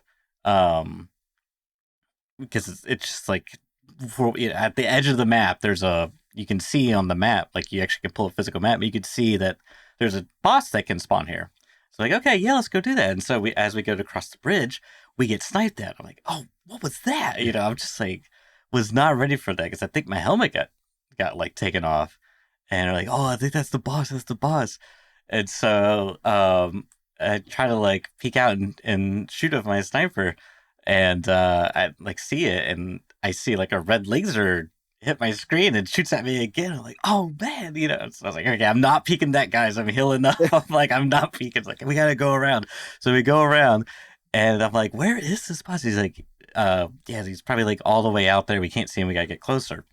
And one of my friends was playing the medic, the support class, and he has like two smoke or like a smoke grenade or two smoke grenades for one ability, and then his other ability he can send out like a UAV, like a drone, and that drone will leave like a smoke trail, and you can just like run through that smoke trail. And we're like, okay, I'm gonna smoke across. We're gonna cross over here, and I was like, I played Tarkov, guys. It's gonna kill us. It's gonna shoot through the smoke and kill us. And sure enough, it didn't. To my surprise, it did. It worked, and we ran across. Like, okay. So we get closer. We basically are at the edge of the map, and now it's like converted into, instead of a highway system, it's kind of like a little. It almost felt like an oil rig attached to it. Okay. We're just kind of like on an island, so to speak. And so we start going there, and as we get into the that's what we're doing. So because we had to. So okay, I have to back up a little bit. I'm sorry. So when we were using the smoke trail, we were going towards this other side of the end of the map, nearby where the boss was, to flip on a switch or activate basically a rocket, an extract. And this extract's like time, like you got like 10 minutes before it's like ready to go. So you kind of have to like, if the map's like 30 minutes, that means like once it's like 12 minutes, you need to start going to this extract to cut on the switch. Because the extracts on this map are very like, there's like a handful of them, and you kind of got to do like special stuff. So we had to flip the switch. So now we're going there, right? And once we get there, the jets start roaring. There's like these fighter jets that fly over, and it's like, okay, the extracts, the missile's on its way, or blah, blah, blah. And there's just like all this noise. And so we get there, and then I see this like little, I don't even know how to call it, like hourglass rolling towards me with like this robotic sounds, and it's beeping like beep, beep, beep. Like, guys, what's that? What's that? And it's like, shoot it, shoot it, and it blows up, and it's like a bot with like a bomb on it. It's like little, you know what I mean? It's like a little hourglass. Yeah. There's like wheels, and then there's like yellow smoke like canisters of yellow smoke. I'm like, what's that? It's like artillery, run! So artillery's coming down. Meanwhile, the sniper is still sniping at us, and you can the way it's kind of like interactive is like when it sees you, your screen will have like a red dot on your face, essentially, kind of like in Tarkov, and then it shoots. Like you gotta like get in the cover, and so I'm trying to find this boss. Where's it at? So I see it. I'm like, oh, it's right there. And boom, shoots me. It's like we're like healing and stuff, and it's nice because you don't die instantly, but it takes you down, like it wrecks your armor and takes you down to like 10 HP. And so here's like all this chaos is going on. Then suddenly, Giga, right? Like a vehicle, I don't even know what it's called. It's like a robot, essentially. A little like mini miniature vehicle with like a turret on top and like treads. It's like just rolling around. It's just like like starts shooting at it. It's taking no damage. And one of my guys, he has like C4s in his kit, so he throws C4s on it, blows it up. We're trying to shoot the boss while the boss is like shooting at us and then throwing these canisters to call like artillery on our position. So the interactivity of this was just, I mean, it felt like we were playing an action movie and it was like pure chaos, but somehow we made it through it and then killed the boss and like we all survived. We're just like, I was just like personally blown away because it was like so chaotic and I couldn't believe because it was really interesting. It was like, okay, I gotta like, peek the boss, find them. It's like, oh, I see the laser on me. It's like, oh, get in cover. And it's like, boom, shoots. Okay, re-peek, shoot. But it's not like Tarkov where it's just like, that's it. And you just like cheese it by just like, oh, I'm going to jiggle peek and shoot. Because the canisters would come down. So I had to like reposition. And while I'm repositioning, I got to worry about the sniper. But then it's also like, oh no, there's these vehicle robots that are like coming in with their little turrets. I got to like move around. And it's just like pure chaos. I was like really, really blown away at that experience. But that's not all, Gigas, because we had to get the loot, right? So we had to run up and get the boss loot. And of course, I had good stuff. But meanwhile, the rocket's still preparing for extract, because I guess you're taking a rocket out of the base. I don't know. And then we're basically at the edge of the map in the corner. And oh, I missed the story. That's actually not. Another team had started the extract. That's what happened. I remember now. Okay, fine. And we had just killed the boss, so we know they're coming to us, right? Yeah. And so we're prepping up, like, oh, I see them right at the end of the bridge. I like saw them for like a split second, and I like quickly ducked behind cover because I was just like, I don't want to get shot and sniped or something. And so we repositioned. So we basically like were in a very defensive position on the extract, but I wanted to be a little more aggressive, so I was in a little bit more pushed up forward spot where I could shoot their toesy woesies as they like ran down the metal stairs onto the oil rig. And so I shot them a few times, and then eventually I got overwhelmed because they used all their smokes and stuff to push me. So I kind of was in a bad position. I kind of threw for my team. So I was down early. It was just two of my other friends, and so one of them had this gun LMG. It was called the M250, which apparently, if you're familiar with the M249, this is the American Army's newest light machine gun, and it uses the spear ammunition. It's basically the LMG spear, essentially. And he had this thing. And this thing, the bullets in it, the lowest tier bullets, they're whatever, like class 4 rated bullets. They cost like 2,000 a round to fire, which is like a lot for this. Like it's a lot. Even, in Tarkov tournament, that's a lot. And that's the lowest tier, right? So he's like, it's funny because after he's like, I was trying to burst because I didn't want to like full on him and blow a bunch of money. So he's trying to get a different angle. Meanwhile, my friend, he's up top with a PKM, and you got bipods too. So he's got the bipod up, and they're just like fighting this thing. So eventually, because of all the utility in the game, they use like smokes and grenades and such. They get all the way up to like under the platform. And one of our friends, he's kind of like off to the side on top of like a highway trying to like fight. And so they got like a good angle. But my friend that's basically on top of the extract platform, they've pushed all the way up beneath him. So he's trying, he gets this idea is like, oh, I'm going to jump up on the railing and just like lean over and shoot down at them.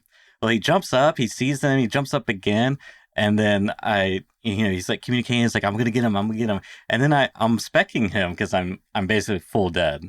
And he falls off, and he's just gunning them down as he falls off. He kills one guy, and then he's basically behind them. And the other guy is like confused as heck. And then they fight each other, and then he kills another guy, and then finally the third guy finishes him.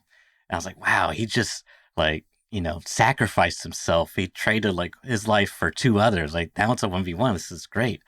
Meanwhile, I come to find out afterwards that he accidentally fell off. But we won't. It looked really cool from my point of view. So it's a 1v1. He's like, my friend, he decided to play the support class this time. So he's got smokes. He uses the drone, pushes up to the guy because he was worried they were gonna res. Because I think what happened when he fell off, the PKM friend, when he fell off, he was able to fully down someone, because you have like a COD state where you go down, and then once you get what's commonly referred to as thirsted, then you die completely. You could still be resurrected, but it takes a longer res. And you get like one of those, like you get one resurrection from death, if you will. But he was worried because one of them was just downed. He thirsted one and the other one went down. So my friend who was still alive, he was like, I got to go push and get this guy before he reses. So he throws the smoke, pushes through. And, I'm just like, man, this is really tense. Like, there's so much loot on the ground. Like, I know these guys are juiced. Like, there's so much loot at stake. And so he's pushing through it. And the smoke starts to clear. He peeks it. And the guy was prone in the middle of the smoke. I was like, oh, that's so smart. And so they were fighting. He jumps, it's like chaos, and he kills the guy. He wins. And it's close to it. And he was like, yeah, I'm pretty sure my armor saved me, because he had brought in one of like the chunky armors that you got from like a Zabralo from a quest reward, basically. And so he was able to. He res my friend, because you get like 3 minutes or so when you can res him from death, essentially. Full death or whatever, yeah.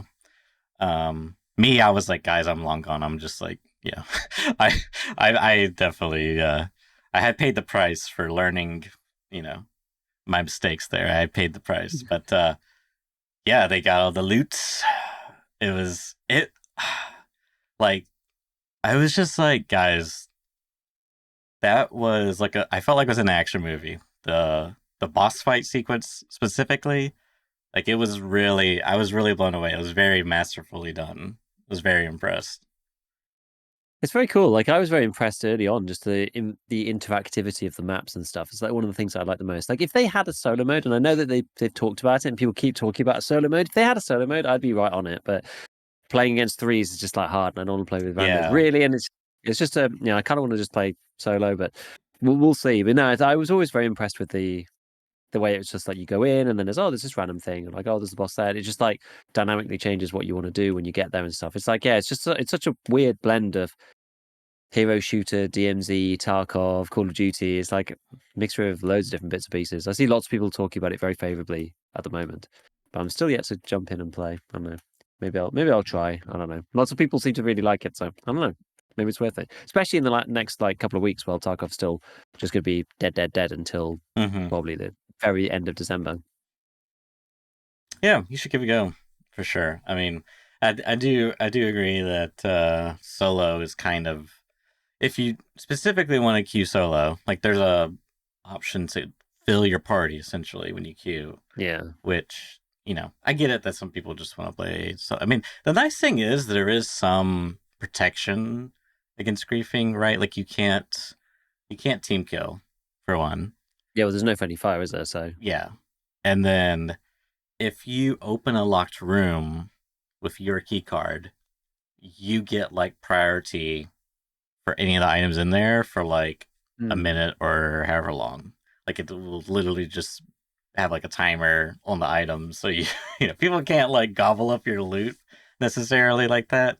So there's a few different protections like that, and with like the map and the pinging stuff, coordination. Like I've actually played a few solos with like randoms, and for me, it's been largely a pretty like a good experience. I mean, you may have different quests, and you just gotta kind of coordinate and work with the cards you get. But yeah, people are, and I don't even like talk really. I might like text chat, but yeah, I agree that I think one thing that would be nice, just before we finish this segment, would be solos getting the ability to like if you specifically choose to queue solo, like you're going in alone intentionally, I feel like you should get one self-res.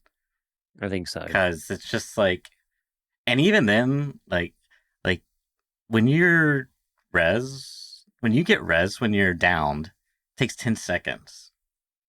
And then when you get res when you're dead, it takes 15. And it plays a sound, and you hear like a beep, beep, beep, beep, beep, beep, and you just like this injector. So it's like, it's like people know what's happening, and it's like we've actually been thinking like, man, if you go down, like, and we don't have like, you're not like extra safe and far away enough, like we might just have to use you as bait because it's like you're such a liability. Because during that time when you're resin, like I can't do anything. I can't throw a grenade. I can't smoke. I can't shoot. And I'm just like, it's tough. So imagine if you're solo, you go down once, you're dead. Like there is no down state. You just die. It's just it's rough. Yeah, it is rough. It would be nice to have that as a thing, but it probably doesn't change it most of the time because you're right there. Like they're right there. Even if you went down and you can res yourself for free or something and run in front of them, like they're right there, like you're just gonna stand up and die again. So, it only happens if you're far away, you get sniped behind a wall or something, and then you can self-res because someone's like miles away. Yeah. But how often is that gonna happen? I don't know. So I don't know. It'd be good to have a solo mode for it. I don't know why they don't want to do it, but I feel like I feel like the game largely wasn't designed for it in that sense. But yeah, I guess it's because of the hero shooter thing. They want people to work their skills together, don't they? That you don't have the full tool set. Yeah, I mean like that, and yeah, I mean it's just really because even there's like a class that's, I think they're called engineer, but they're kind of more of like a defensive class. But there's these spots on the map where there's like these grates, these metal fences that you can basically cut a hole in, and you just opened up that section of the map, whatever it may be, maybe like a passage, just maybe some extra loot. It's just, I mean, in the recon, they got there's these little PC boxes, and you can use it to either check and see if the conditional extract's opened, or you can check to see if the boss is spawned. And if you do check to see if the boss is spawned, there is a chance you can refresh the boss and actually force them to spawn, which is interesting. Oh, that is quite cool. We had that happen once. Yeah, that was pretty cool. Huh. It's interesting. It's kind of like the discussions we had about Tarkov's boss stuff, but they've got a mechanic for that. They've thought of everything. Yeah, but if you ever want to play, let me know, and I could probably work. Trust me, I could probably work something out. I can't stop playing this game right now. It's bad. It's okay, bad. We'll see. Maybe we've got some. Have you played much duo? Or yeah, trio? fair bit. Yeah. Okay, does duo works fine then? I guess. Yeah, I mean you're still down the player, but it's just like yeah. I mean just having the ability to, a second person, just to smoke your body, res you, that's infinitely better. Two bullets firing at one guy, or two guns firing at one guy, is infinitely better. So it is really tough, and I do kind of feel like the game not only was designed to play 3 players, but you're at such a disadvantage. Yeah. So it's tough. Well, we will see. Maybe we will. I don't know. I'm gonna have to try and drag myself off out of my spare time, out of playing. Oh my god, Church! I just can't. Like, any free moment I get outside of like usual stuff, I literally just want to play Factorio the whole time. Like, it's got worse and worse and worse the more I've got into it. Like, it's so bad. Anybody who doesn't want any spoilers for Factorio stuff, they're playing through Space Age, don't want any spoilers about planets or anything like that, then like skip forward or turn me off for a bit, mute me for a little bit, because I'm not going to talk for that long about it, but there's like certain elements which you might want to experience for yourself the first time. And it's actually kind of like my experience of it's been enhanced a little bit by listening to the podcast, because I know Veritas is playing as well, and he'd like done some of the stuff before I had, and I had like heard a little bit about what was going on there and kind of experienced some of it for myself. But basically, like we've talked about the premise of the game before. You launch the rocket, whatever, right? Like, now when you launch the rocket, you can move to different planets, and there's at least 4, I think. I'm actually not sure if there's any others, but I think there's like 3 main ones that are like nearby, at least. And one of them, like, all of them make you think in a different way. So one of them basically starts the tech tree. It's the one I landed on first. It starts the tech tree like top down in this really weird way. So like you end up with like high value stuff, which you then have to like break apart into like the lower value components, like to build what you want. So it's like really weird. It's like very different. The second one, and that took me ages. It took me ages to do that one because it was the first one I went to, and I hadn't got like the interplanetary stuff set up or whatever.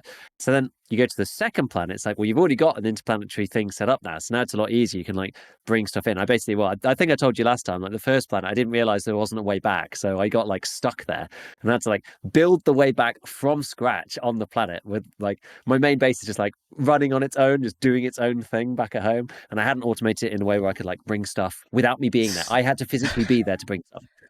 Okay, but the idea is you do want to like rocket supplies up. Is that what I'm understanding? That's sort of. I mean, you could do it however you want, really. But like the idea is, so you have your main planet, and the rocket sends up a space platform like base. Okay.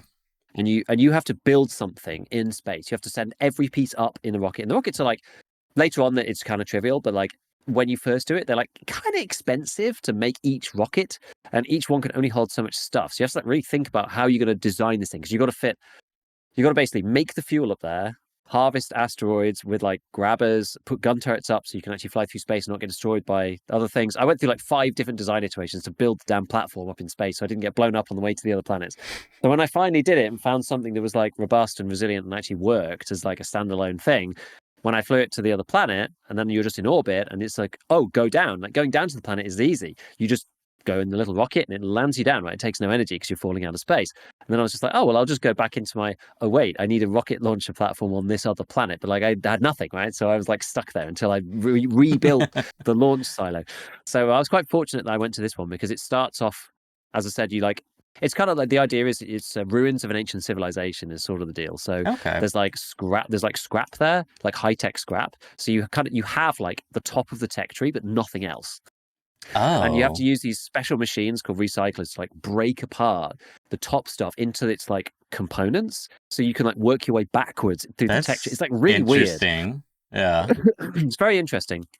And it's just like its own logistical problem, and like the islands. So it's all on islands. It's islands in a sea of oil. So there's no water. So like half the stuff that you want to do like doesn't work, because half the ways that you make power is by generating steam, but you have no water to make steam. So it makes it like really annoying to make power. But it's like these lightning storms constantly across the planet. So you end up, there's a special thing that basically like electrocutes this tower, and then you can store it in batteries and whatever. So you end up like, the power is free ultimately once you get your logistics set up properly, but you have to like figure out ways to do it in a very different way, which is why it's kind of cool. But the beauty of that is that because it starts off high level, you can kind of build the rocket platform fairly quickly, probably the fastest out of the 3 planets, I would say. But even then, it was the first one I went to, and I was just like trying to just like deal with doing something completely from scratch, totally new thing. Like the islands are quite small, so you're like really quite constrained on space and stuff. It's like, it's very, very tricky. Anyway, so did that, and that was cool.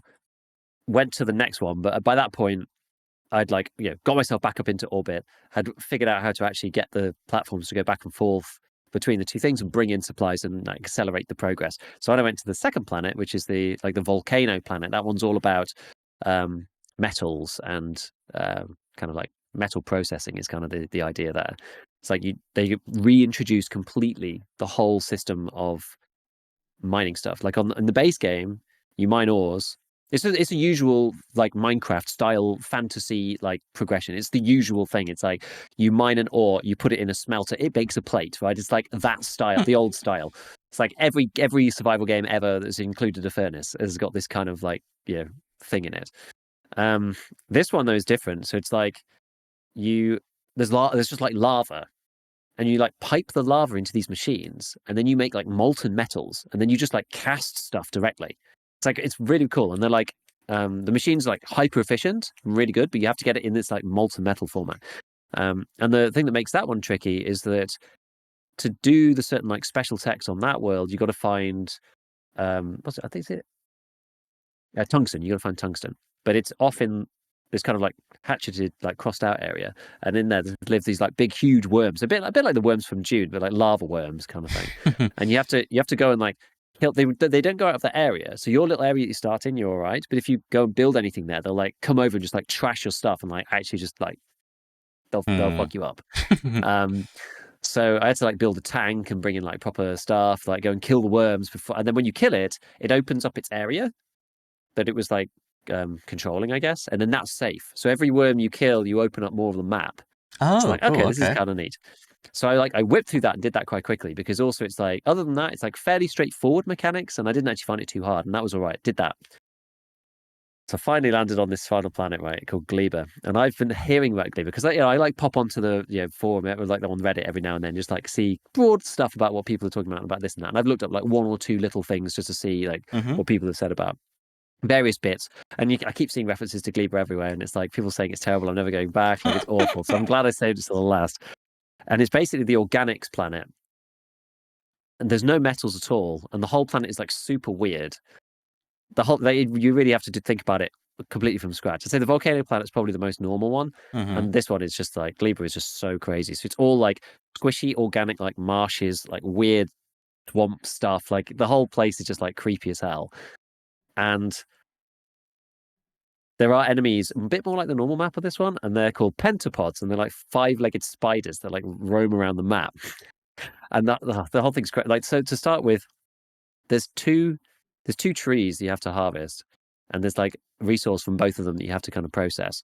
But to make like the main resource, you need like both of them at the same time. And it almost felt like chicken and egg. I was like trying to get it set, and I was like, how am I even supposed to deal with this? Like, you got to like do both at once, because if you just do one, it doesn't work. So you need the other half, because what makes it complicated is that every single product on this planet has an expiration date. And when it expires, it turns into crap on your belts, in your machines, and then you have to get it out somehow. So like, it's like normal, except like all your products might just suddenly turn into spoilage any minute.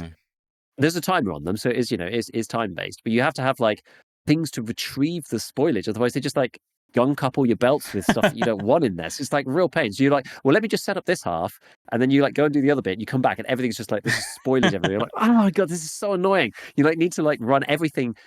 And you always like, have to set everything. I kind of like set a load of stuff up, and I was like, really hope. So I'm just like thinking in my head, right, that's going to go here, that's going to go there. The spoiler's going to pull out here. I'm going to pull this out of this machine. That's going to go. That's going into the garbage chute. That's going back round to feed back into this machine. It's all like self-referential. And then when you're ready, you're just kind of like, right, go, and like turn on like two things at the same time, and it's like, brrr, then it all just starts going, because it's it doesn't work without all of it working. It's like so painful. So I managed to finally do that. So and then it was just like, okay. Was the strategy to make like the belt shorter, because the resource spoils, right? Yeah. So it turns into one specific type, an item called spoilage. Yeah. So like the way that I did it was I just had it so that it was self-sustaining, and that every element, you can have the belts be short, that kind of helps, but also have every element of it be like retrievable. So in every piece, there's a mechanism for getting the spoilage out of the system. So it's like if there's if there's a machine for moving things from the belt into a machine, there'll be an offsetting machine to move spoilage off the belt, so that they're like together. So if there's spoilage there, it gets removed. If it's real resource, it gets inserted. So it's like you kind of need them paired. Otherwise, you end up, if they're dislocated in any way, there's like this one's got real resource and this one's got spoilage, then everything jams to a halt. Like nothing works. It's like it's so painful. To make things even worse, right? To make so the way that you actually research and go through the tech trees, you have to make science. Science on Gleba, for one, spoils as well. So when you're you either need to like rebuild all of your research labs on Gleba and like ship in all the other science, which is just not really practical, or you have to ship it back within like I think it's like 45 minutes or something that you get. Otherwise, it then spoils in the freaking research place in your own home base. It's like so annoying. So you're like trying to like speed this stuff through back to the base and use it all as well before it disappears and spoils whatever. Because like not all the researchers use the agricultural science, and so if you decide to use something else and then you're still shipping stuff mindlessly, you'll end up with loads of spoilage just like gunked up in your machines. It's really annoying. But the way that you manufacture this thing is you use this like intermediate component, which is a product of the two trees we talked about before. So you need both, and then you have to also use spider pod eggs. Now, some people who listen to the podcast will already have heard about this previously, and I had not experienced this myself until I played it. Right, so spider pod eggs, you go out into the wilderness, you find the spider pod thing, the pentapods they're called, pentapod eggs, and you go and kill the pentapods, and they're like kind of disgusting and whatever. They're not actually that tough, like not yet anyway. Even though I've had like one of the bigger ones, and it wasn't even that bad. But I've got like kind of end game body armor on and stuff, so it's not too like point lasers on my suit and stuff. So it's not too bad. You pick up the eggs. The eggs also have spoilage of 15 minutes. But when the eggs spoil, they burst out as large wriggler pentapods, right? And so if you don't have a fully like completely using up referential system, and this happened to me once, which I did like because I left stuff in and I was like building things, right? Like trying to figure stuff out, just like wandering around the base, what's going on. And then all of a sudden, just like pentapods wriggling out. Good lord, they're like blowing up the buildings. I'm like running away, just like holy shit, right? Just burst out of all your machines and like, oh my god, like freaking nightmarish stuff. Anyway, I was like, right, I understand about this, right? I'll make sure the machines are always clear of like spider eggs. A lot of people deal with them. I had to figure you can actually put them in like a furnace and just burn them. You just like burn the eggs when you're not using them. There's basically the way it works is there's a recipe that you can turn one egg into two. So that's how you end up making them, making it self-sustainable. So there's a craft to craft one egg into two eggs, which you just loop it round and round and round and round to make the science with. But you don't want to ever have like the production stop. Like it can never stop because otherwise 15 minutes later, boom, pentapods, right? So anyway, I was like going around and like figuring stuff out and fixing stuff. And I forgot, and I'd gone out to clear some pentapods. I'd only used like one egg or something. And I've never jump scared in Factorio before. And because I was out in the middle of like wilderness or whatever, I had the eggs on me for 15 minutes and I forgot I was holding them. And it was just like the pentapods all around me, like bursting out of my suit. I'm just like shotgunning these freaking like wriggler things. I was like, holy crap. I literally had like a centimeter of health on the screen. Now you've got quite a long health bar, like this tiny little sliver. It was actually less than that. It was like tiny sliver. I was like, oh Jesus Christ. I like nearly jumped out of my skin. It was absolutely terrifying. I've never jumped in Factorio before.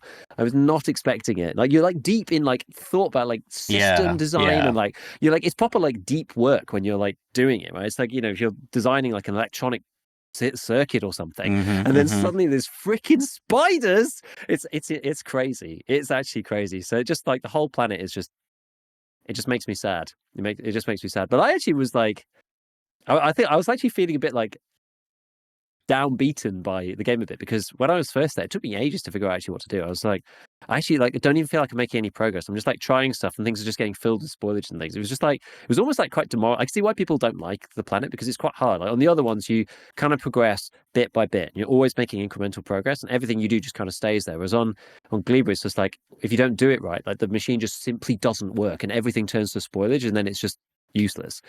So you just like feel like you're treading this like uphill battle. But I did eventually manage to get it all working, and now I have this like self-sustained science thing, and I'm now shipping it back and forth and actually doing some of the final researches, which is good.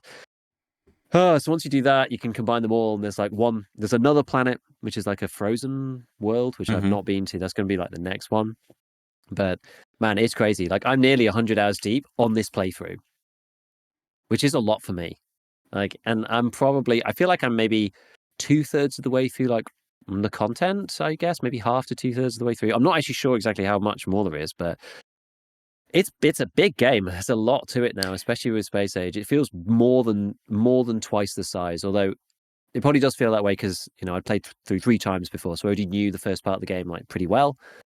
It's huge now. The game's massive. There's so much to do.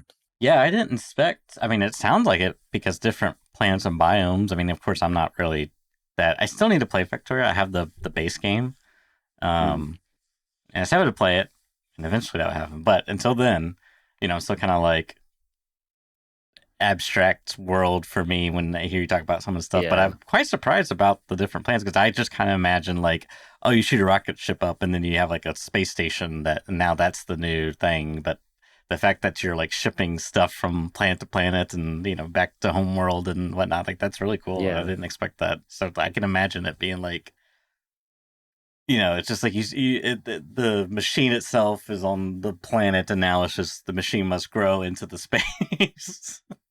Yeah, because like your rocket silo and your like, it says a rocket silo for sending stuff up and a depot for receiving stuff down, and you set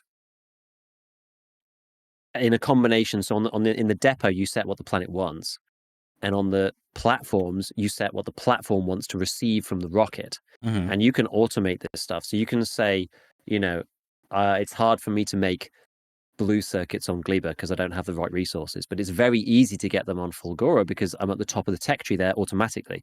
So I'm going to set up a platform and it's going to go between the two. It goes to Fulgora, it picks up blue circuits, it moves to Gleba, and then it drops blue circuits down just on loop. And it'll just do that automatically, right? And you build the platform. So the platform is like my design. I've got like 8 platforms now. Like one of them goes, there's like pairs of them between like each sets of planets and stuff. I've got like a template that I use the same one for each one because it's like one that I know works, at least for now. I haven't had to like redesign. It took me ages to design it in the first place. Now I just use the same template a million times on each one. But yeah, you design the platform, you design how much space there is, like you decide which planets they go between. Like it's all sandbox, which is why it takes so long and it's why it's so rewarding because it's like it's all you did it all, right? You set up all the logistical stuff and then it starts doing it on its own. And like, yeah, you can intervene or whatever. I have like my own personal ship that I fly around doing like manual stuff. And then all the others are doing like automated routines. So like the Gleba one now takes like agricultural science from Gleba, takes it back to the main base to just automatically put it into the research thing. And each planet's got its own logistical thing integrated with these like the cargo and the rocket to send stuff and receive things from the other planets. And there's things you can only build on certain planets. So like the special forges can only be built on the volcano planet. So you have to build them there and then ship them to the other places. If you want to do like molten metal, you have to ship them through. There's like an electromagnetic thing that makes circuits, whatever, on the lightning, you know, high-tech planet, which can only be made there because it's high magnetic field, right? The other one's surface pressure on Gleba. You can only make agricultural stuff over there. But like I'm just about to get into like the biters, the insects on the main planet. I'm just about to get into like a load of research on Gleba, which is like you can like capture a biter like nest and like do stuff. I don't know what's coming yet with that. You have to like you shoot a rocket at this nest and then you capture it. And it's got like all like human tech like embedded in this like nest, so you're like be able to like make your own eggs and stuff to like use them for things. I'm just about to do that and I don't know what's coming with that, so I'm like intrigued. Cool, so you do get to pick your own planets that you want to start, like once you go into space you get to decide where you want to go. Oh yeah, entirely, yeah.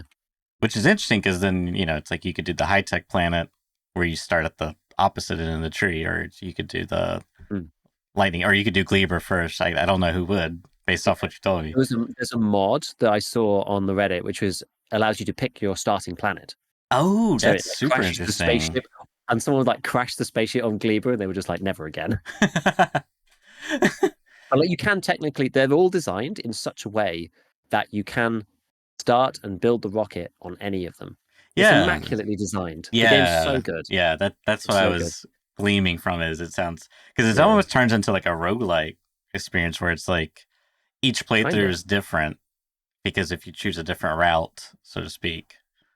Yeah, and you could do things in different ways within each one, right? Depending on how you want to even just like the way you power your base or how you design your base. Like, do you have a belt-based system? Do you have like, because like robot drones is another thing. People have like robot drone-based systems and stuff instead. And there's like lots of different ways of doing the same thing.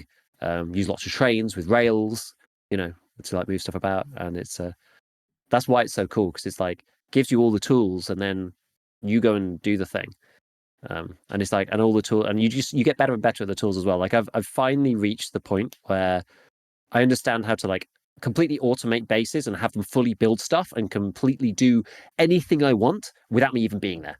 Which you learn really by doing Space Age, like, because there was never the necessity for that before, so I never really was forced to. But it's like when you're not on the planet, you kind of want a way to do stuff. Like you could do certain things previously, but that's not.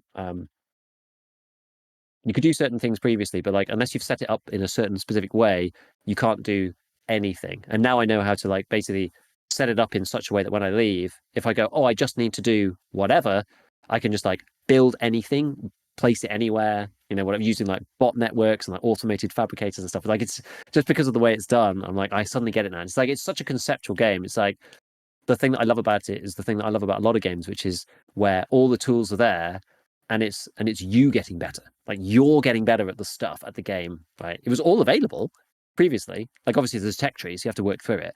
But like a lot of it's like, yeah, like this like signals and things. It's like there's all sorts of like computing signals that you can connect together to do certain complicated stuff. And I've like gotten a bit better at that as time's gone on, just like simple stuff. You can imagine a belt with a load of machines that put items into a load of fabricators of some kind. They're called assemblers.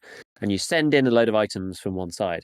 Well, if usually these machines like stack up multiple items, and the first machine will just take loads of items but not be using them because it has a buffer. And then only then when it's full will it move on to the second one. So you'll have these machines far at the end that just like don't get anything for ages. Mm-hmm. So how do you like more evenly split it? Well, you can use like splitters, so one goes each way, or you can use things like the signal network, which is what I've been using recently, where you link the machine and the inserter arm together and say only activate if the sum total of all of this particular product is less than 2. So you say, oh, I'm reading 0. Okay, I'll grab 1. Now I'm reading 1 between the arm, the belt, and the machine. And then it's in the machine and it's 1, and so I won't be on anymore. And then the product goes along, and then the next arm pulls into the machine. So you get 1 evenly in each machine. But the thing is, you set it at once, and then you just go copy, paste, and you just paste it across, and it all works. It's like now when I'm building stuff and upgrading things, I'm just like, I want to upgrade these belts. Just like, Alt U, drag, and then all these bots just come and go. It's very, very satisfying because it goes from you just like manually tinkering with stuff to just this like huge automation, and like anything you want happens like straight away. It's like it's so good. I love it. I do love it. That's enough about it. But yeah, oh god, the spiders. I'm gonna literally be having nightmares. Just the way you described that last bit, I just can't help but imagine spreadsheets. Like click the little box, drag, and then it just like paste everything across. Exactly. Try to get paste values. Paste it. Paste it all down. No, I love this because it's a 2D game, right? Yeah, basically, yeah. It looks like an old RTS. It looks like Red Alert 95. Yeah, but to be fair, I say it's 2D and it looks like that, but it is actually much better graphically than that. They actually design, and I didn't know this until the other day. I read one of their like Fact Friday things. They have all the models designed in 3D, and then they take the sprites from different angles, and then they flatten it into 2D, and that's how they make the stuff in the game. Because the actual models, it's all like, because they're like animated, right? And they're like really detailed, and they look really beautiful. Like the art guy is like crazy. The guy there, he's like super attention to detail focused. Like all the machines look like beautiful. Like they work in amazing. They've got like stuff spinning and like all sorts. They're like so cool to watch. Like the electromagnetic plant is like a coil wire, like being like spun in the middle of this like of these like rings going around. Like they're so cool. Like the aesthetic is really, really nice. But that definitely appeals to me because it's so old school. But yeah, it's fundamentally looks like Red Alert or something, like old 2D RTS is how it looks. That's cool. I didn't know about the 3D. It's a 2D conversion pipeline. Yeah, neither did that's really clever. I found something awesome the other day, which is a mod that you can get, and I did try it, and it was cool, where you can install this mod. You can take a snapshot of your base. I'm not sure how big it can be. I just tried it quickly. And then I think it was Unreal 4. I had to install Unreal 4, and it loads it's just a viewer, but it loads your base in Unreal 4. And that's cool. they've rebuilt all of the models in Unreal. And so you can like fly around your base, in 3D and stuff. Yeah. It's like pretty neat visualizer type thing, which is cool. But yeah, no, it's good. It's good. Yeah. It's just so intricate. Yeah, I like that you're enjoying this, and the game itself is like it feels like, I mean, just the Game Awards happened recently, and I didn't watch it because I was playing Delta Force, but my friend was telling me about it because they were catching up with their brother who had watched it, and essentially, like, Game of the Year was won by some like PlayStation exclusive title that was like a good game, but like it's an exclusive PlayStation title. Like, who cares? I mean, not who cares, but you know what I mean. It's just like, like I don't really. It's like, so we're just, him and I are both in agreement. Like, we're just not gonna go buy a PlayStation to play exclusives, and like, I hate the whole exclusivity stuff. I get it. I understand why they do it, but I just don't like it. Anyways, yeah. But the game that won Indie of the Year was Balatro, which and I think best mobile game, because you can also get it for like $9 on your phone, which is really cool. And I don't know, I like seeing like these projects that are just like, game dev just makes little indie game dev makes something, people love it, and it's just like, yeah, it's just like 2D. It's not like graphically, whoa, ultra hyper realistic stuff. It's just like, nah, it's just a good game. Yeah. I like that stuff. Do you have to pay for it twice? Because I looked into it, and it didn't seem like, if you buy Balatro on Steam, it doesn't look like you can play it on mobile, like, automatically. I think you have to pay for it twice, which I actually kind of annoyed me a little bit. I was just like, really? I don't know whether that's true or not, but like, when I looked into it, that seemed to be the way. Because I was going to play it, right? I was going to play it on mobile. Maybe I'll just get it for mobile. Maybe that's the play. Maybe I don't buy it on Steam. Maybe I just get it on mobile. But I was like, yeah, hoping that I could like just pay once. Yeah, I mean, I think that would be nice, but I'm guessing because they're, Steam platform versus whatever App Store platform. I'm guessing, yeah, if there was like which actually there is a Steam OS that's in the works. Like, it's been in the works for a while, but like I watched some video about it. Like, the version 3 is a lot more. Anyways, that'd be interesting. Could you imagine, instead of Windows, we use Steam OS now for our gaming PCs at the very least? Yeah, that'd be really cool. Apparently, it was like, gaining X amount performance over Windows in gaming, but it's still in development stuff. So maybe in a future near you, we will have Steam PCs of some sort, or at least a Steam operating system. But anyways, yeah. That's one of the cool things about Factorio. It's kind of like, it's never going to win the Game Awards, whatever, because it's like niche. It's niche. It's also been out for a while too, hasn't it? Like, I mean, it's been around. It's a DLC as well. Yeah, it's DLC. I was just looking at the stats. It's like, been around. Because Steam charts at least has it back to 2016. Basically, has like a steady. It's got like a steady 10 to 15,000 players for like all eternity. There was a big bump in 2020. I guess that's because of COVID, to 34,000. And so, like, it's funny because they've basically been like slowly gathering players, like me, right? People who picked it up like really late, been gathering players forever, and then they released the first DLC for it and hit like 120,000 concurrent people playing the game. Because like everybody who, like, all the 10,000 consistent from like the last 8 years, all played it at the same time, which is kind of interesting to see it like consolidate. But I mean, many games would be very happy to be running it, 10, 20,000 or whatever.